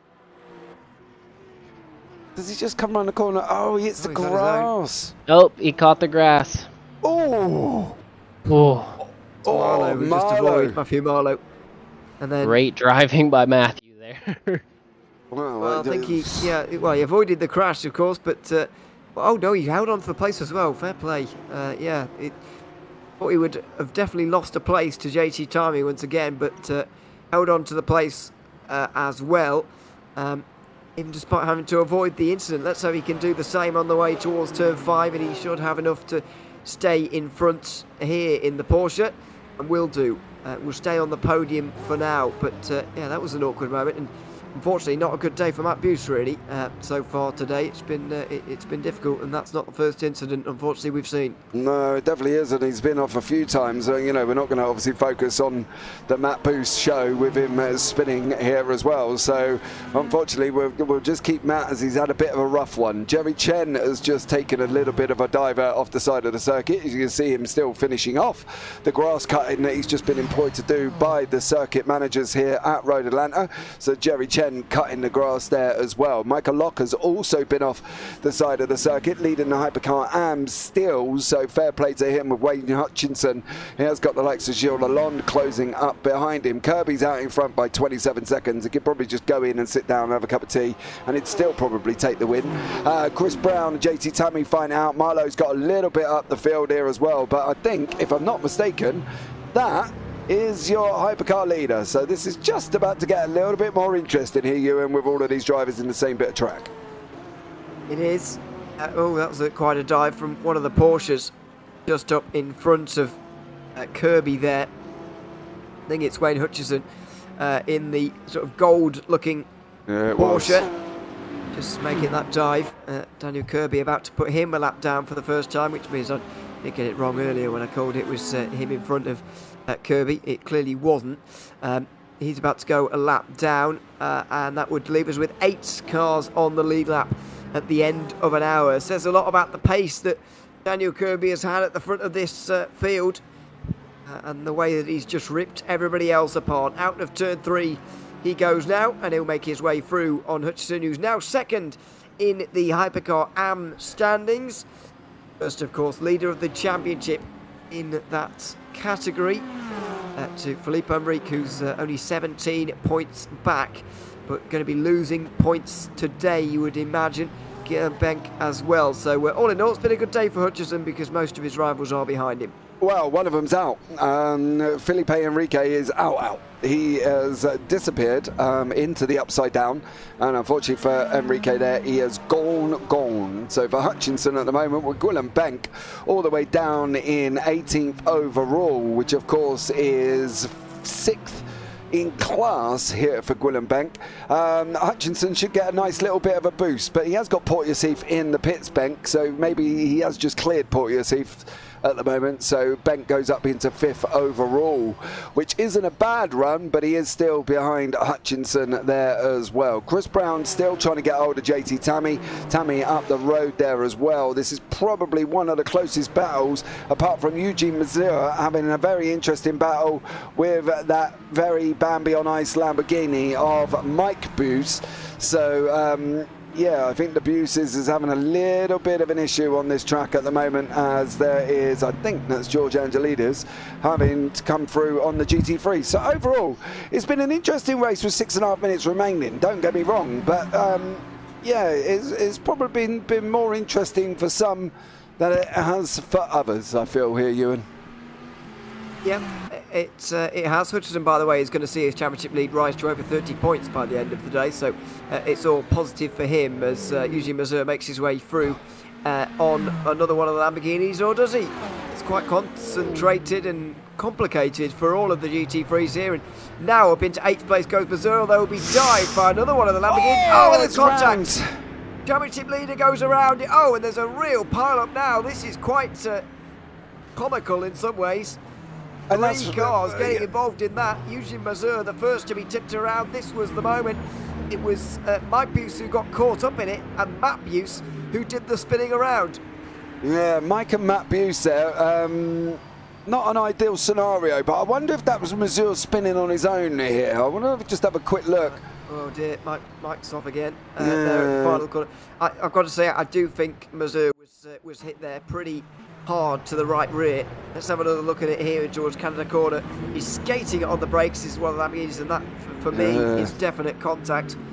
The way that car was going around at the particular point. There we go. Certain contact, and then the way that both of them end up behind the same Ferrari at the same corner there was somewhat amusing. Yeah, it was a bit, not for them, bizarre. of course, Yeah, they now drop down. But all of them involved in the AM Championship fight, which makes it even weirder, the fact that that was a battle for 8th place. yeah. I'm not sure.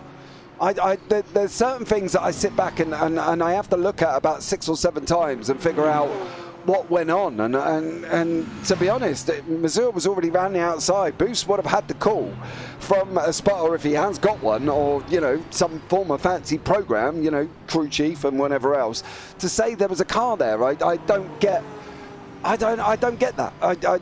You've got to make sure that you've got to try and do it. Yeah, there was a hypercar trying to come through as well, which I really did not figure out as we watched. Oh no, Meunier! Sorry, Meunier at the final corner goes into the wall. Thought that was going to be a bigger crash than it was in the end, but he ends up getting away with just scraping along the tyre wall. Yeah, I don't see how that was possible, to be honest, because if I did that in iRacing, I would have lost half of my front wing and half of my back wing and everything else. So, our factor's built different, I guess. He has bent the steering arm though. He's right hand down there with the suspension, so he's not gotten away with it totally there. JT Timey still holding on from Chris Brown, by the way, in the Aston Martin. Chris Brown in the Porsche just behind. There it is, the fight for 4th place in GT3, and I think the fight for the win might be on as well between Becky Healy and Yuki Takanashi as well. Is that gap coming down again? I think it could be. That'd be why. There they are. Well, less than 4 minutes to go. There's probably a couple of laps left in this race, or depending on where Daniel Kirby is, of course. He's just making his way through the kink to start his penultimate lap. So there'll be 2.5 laps to go for these GT3 leaders here, James, and a battle for the win right to the end. Yeah, I think they're still going at it here as well. The GT3s is going to be an interesting one between Ely and Takanashi and Suvik. Get past. Suvik there not trying to get involved with that battle, but from Becky Healy's point, clearly there's something going on in that Acura, and you can see them both trying to run that wide line, and that was very, very wide onto the grass. Ely's hanging on like a cliffhanger on the side of a mountain here. She's got 2 fingers on the trophy, but can she get that 3rd finger on as well? Only time will tell, and at the moment here, Takanashi's putting her under pressure.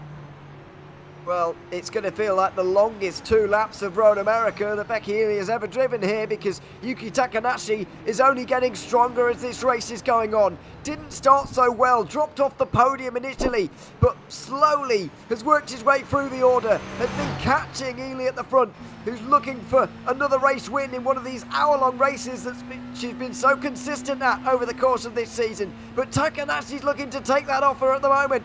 Outside line in towards turn 1 now on the penultimate lap here at Road America. It's not going to happen this time. There will be a cutback to the inside from the McLaren, quite possibly, for a look down the hill at turn 3. Is it going to be now? Not quite. There'll be another defence from Ely. It's late on the brakes. Will Takanashi get the better run out of here for a run at turn 5? I think he could be possibly too far back on this occasion.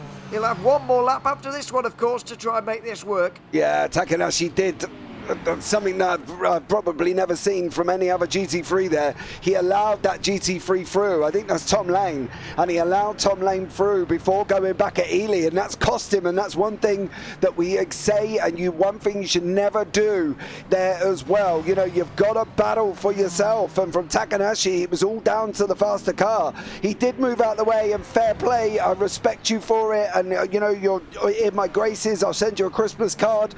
Maybe you might get a present as well for doing it, but that's cost him with Ely, and that could have cost him the win. And that's going to be a big thing for Takanashi to try and swallow here, because I tell you what, I wouldn't have done that. I would have made that faster car go through, and at the moment he didn't, and now that could have cost him there, Ewan. Well, there'll be a minute left and one more lap as well. Daniel Kirby has started his final lap just about now.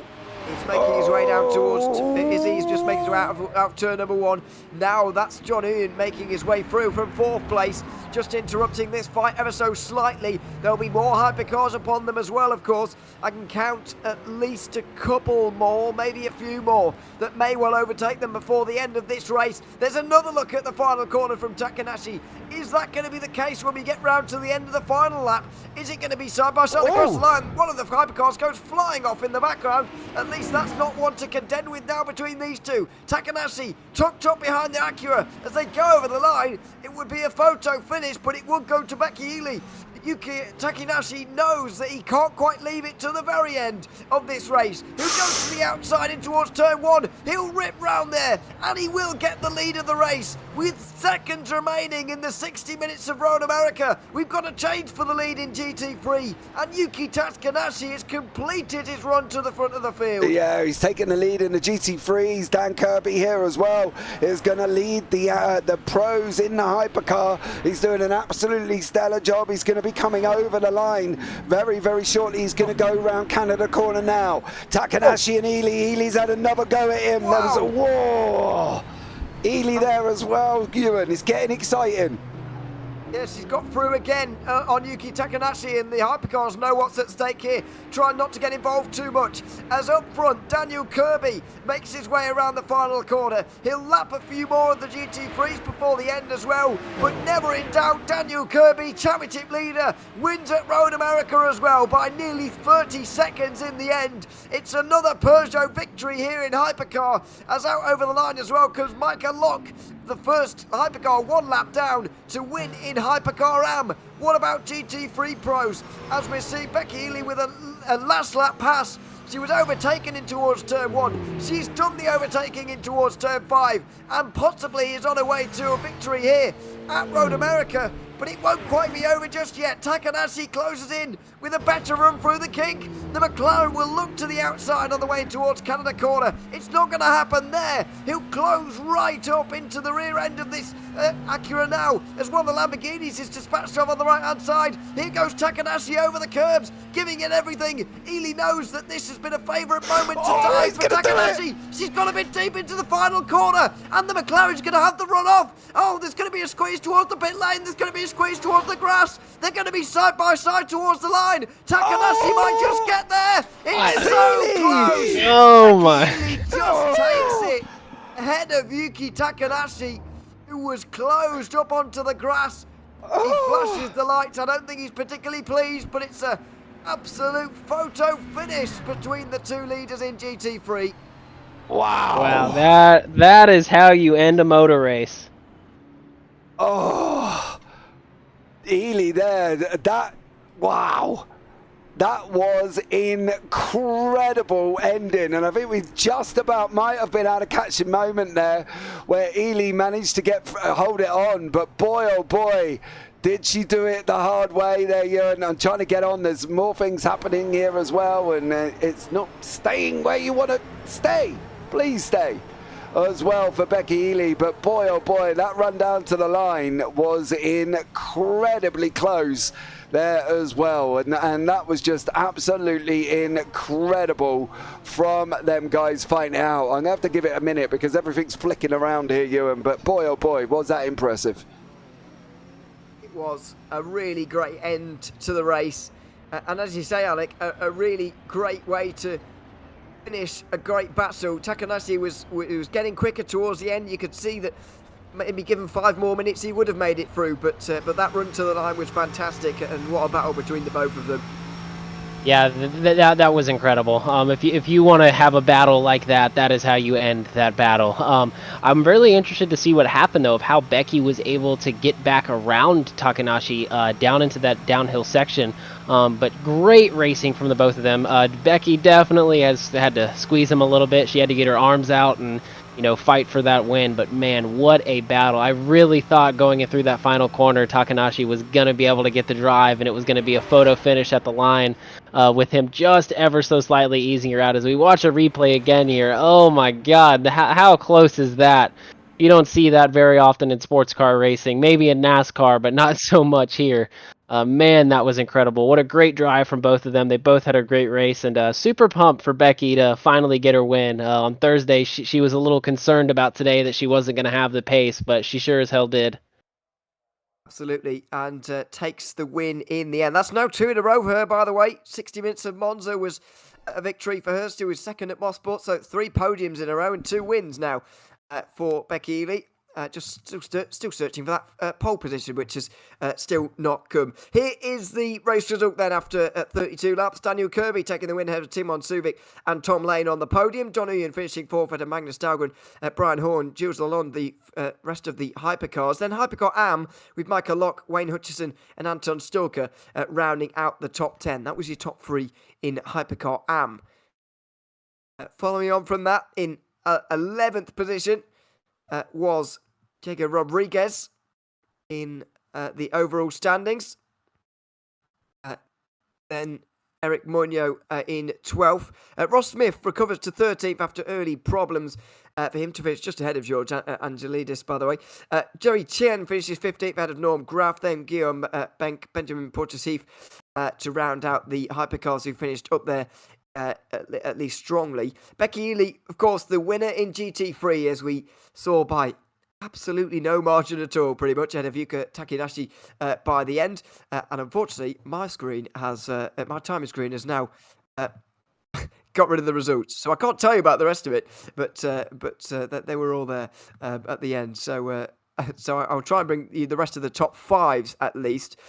Matthew Marlowe was third in GT3 ahead of Chris Brown. JT Tarmy dropped to 5th at the end of GT3, by the way. Not sure how late on that happened. I think that could have been on the last lap as well, actually, when Brown got through. And in GT3 AM, it was Monrose who took the win ahead of Meyer, Kalman, Miller and Lipetri. The top 5 in GT3 AM by the end. Apologies for the timing screen disappearing just at the end there, but hopefully we got those race results to you just as well at the end of that one. Let's take a quick chat now with a few of the drivers after that one, shall we? Starting with Daniel Kirby. I think it's logical, having won the race tonight, he can now join us. Daniel, welcome in. Good to have you with us. Victory for you by nearly half a minute today, but Timon Subic attempted to make it interesting by doing something a little bit different on strategy. Was that something that you ever considered yourself, doing something a little bit different like that? Was that always a strategy you were going to go for? And were you always very confident that all the others would fall by the wayside and you would take the win tonight? Yeah, that was a pretty interesting strategy. I don't think he took tires the whole race. But yeah, I knew even if I took tires that first stint that I could catch him up and pass him pretty easy because the Acura is pretty hard on its tires, so I knew like his pace was gonna fall off pretty bad. And one of our biggest keys to the race, of course, was traffic. That probably doesn't surprise you. How was it generally out there today? Because it was an absolutely huge grid. How was negotiating the GT3s generally? A little better than I thought it would be this race. Yeah, there's a lot of cars, so I was assuming it was going to be pretty difficult, but it actually went pretty smoothly overall, I think.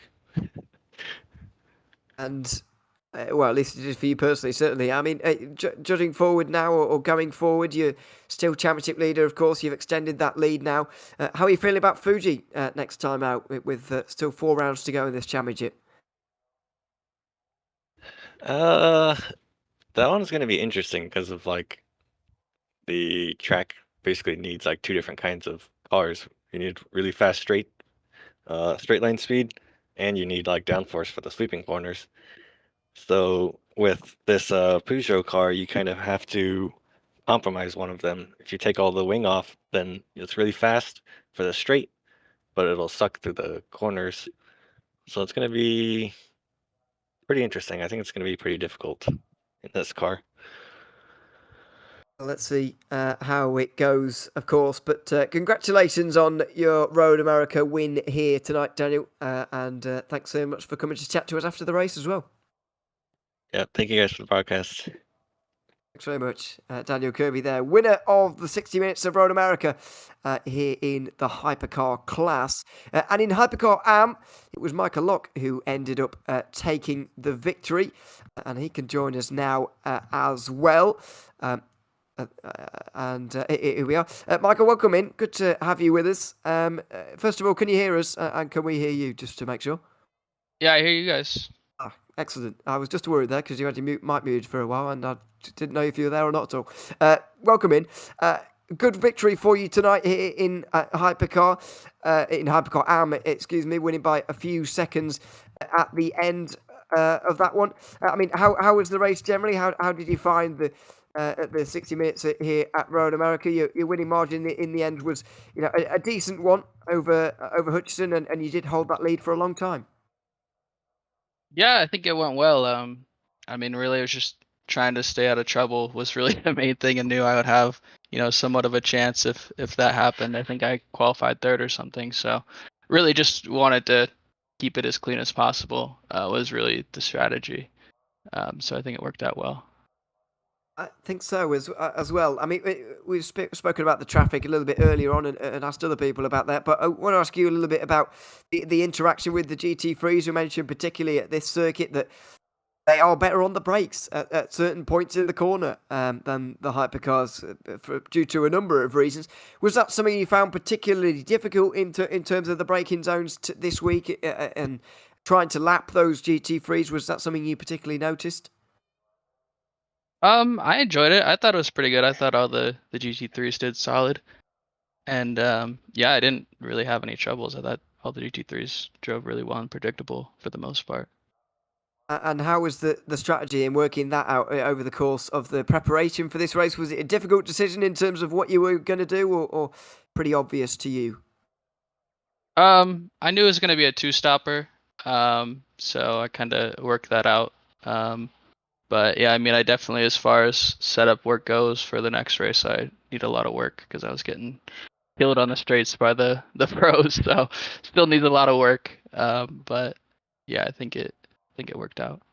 Well, yeah. How are you going to compromise that at the next round at Fuji? Because that's a very mixed of circuit with straights and corners. Yeah, that one's tough. Yeah, I guess we'll have to see. And yeah, just make sure I'm not spinning out too, something that's safe enough, which I think is, like I said, for me, important, just to stay on the track and keep it moving. Absolutely, it's a good way of making up places, as it turns out. Mikey, congratulations on the win tonight, and thanks very much for coming to chat to us as well. Yeah, thank you. Thanks very much, Michael Lock there, winning in Hypercar AM here this evening. And now that we can go down to the GT3s. First of all, to the winner, Becky Ely, who now joins us as well. Becky, welcome in. Good to have you with us. I've got to start with the end of the race because it was a wonderful battle between you and Yuki Takanashi at the end. Just tell us about those last couple of laps as you were really being hounded there, and especially the last lap where you did actually exchange positions a couple of times as well. It was absolutely insane. I was terrified because I could see from the lap times. I was watching the gap go down and down. I was watching my lap time. I was watching Yuki's lap time.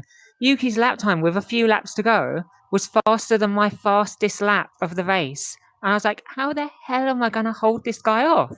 I'm not going to be able to. I knew the NSX doesn't have tyres. It can qualify well here, but it does not have race pace at all. And I think that really showed. I think I must have just been really lucky with the traffic. And then I was really lucky that Yuki was very tentative into turn, is it 3 or 4? I don't know which one it counts as, but the end of the long straight. he was very tentative and kind of almost let me outbrake him around the outside. And then I defended like an absolute madwoman. And I personally think I was a little over the edge with my defending, but it was for the win. So I was like, I'm going to do it. I'm just going to do it. If it was for second, I wouldn't have defended quite so hard, and he definitely would have had me. But yeah, just such a good race, and like such fair racing from Yuki. I honestly think he deserved it more than me today. And yeah, so just thank you for that amazing race. It was a great battle to watch between the two of you. Hard racing, but fair racing, as you say, as well. Season's going pretty well for you now. You've had a couple of good results strung together. 3 podiums in a row now, as well in these hour-long races, which you seem to have taken on well at this point. How are you feeling about the sort of rest of this championship, the final 4 rounds? Because you have made ground in the championship today. I'm not sure how many positions you will have gained, if any at all, actually, but you have certainly closed on the championship lead in terms of points. Now, how are you feeling about those final 4 rounds and what you might be able to achieve by the end of the season? It's such a crazy championship. I really think as long as I stay in it and I have a mathematical chance in the final race, I'm going to be happy anyway. There's such great people in this championship, such amazing racers, such nice guys, that whoever wins it will deserve it. And I hope that will be me. And today kind of puts me in there. I think I could have lost it completely today, being as far behind as I was. But I definitely have the outside chance at it.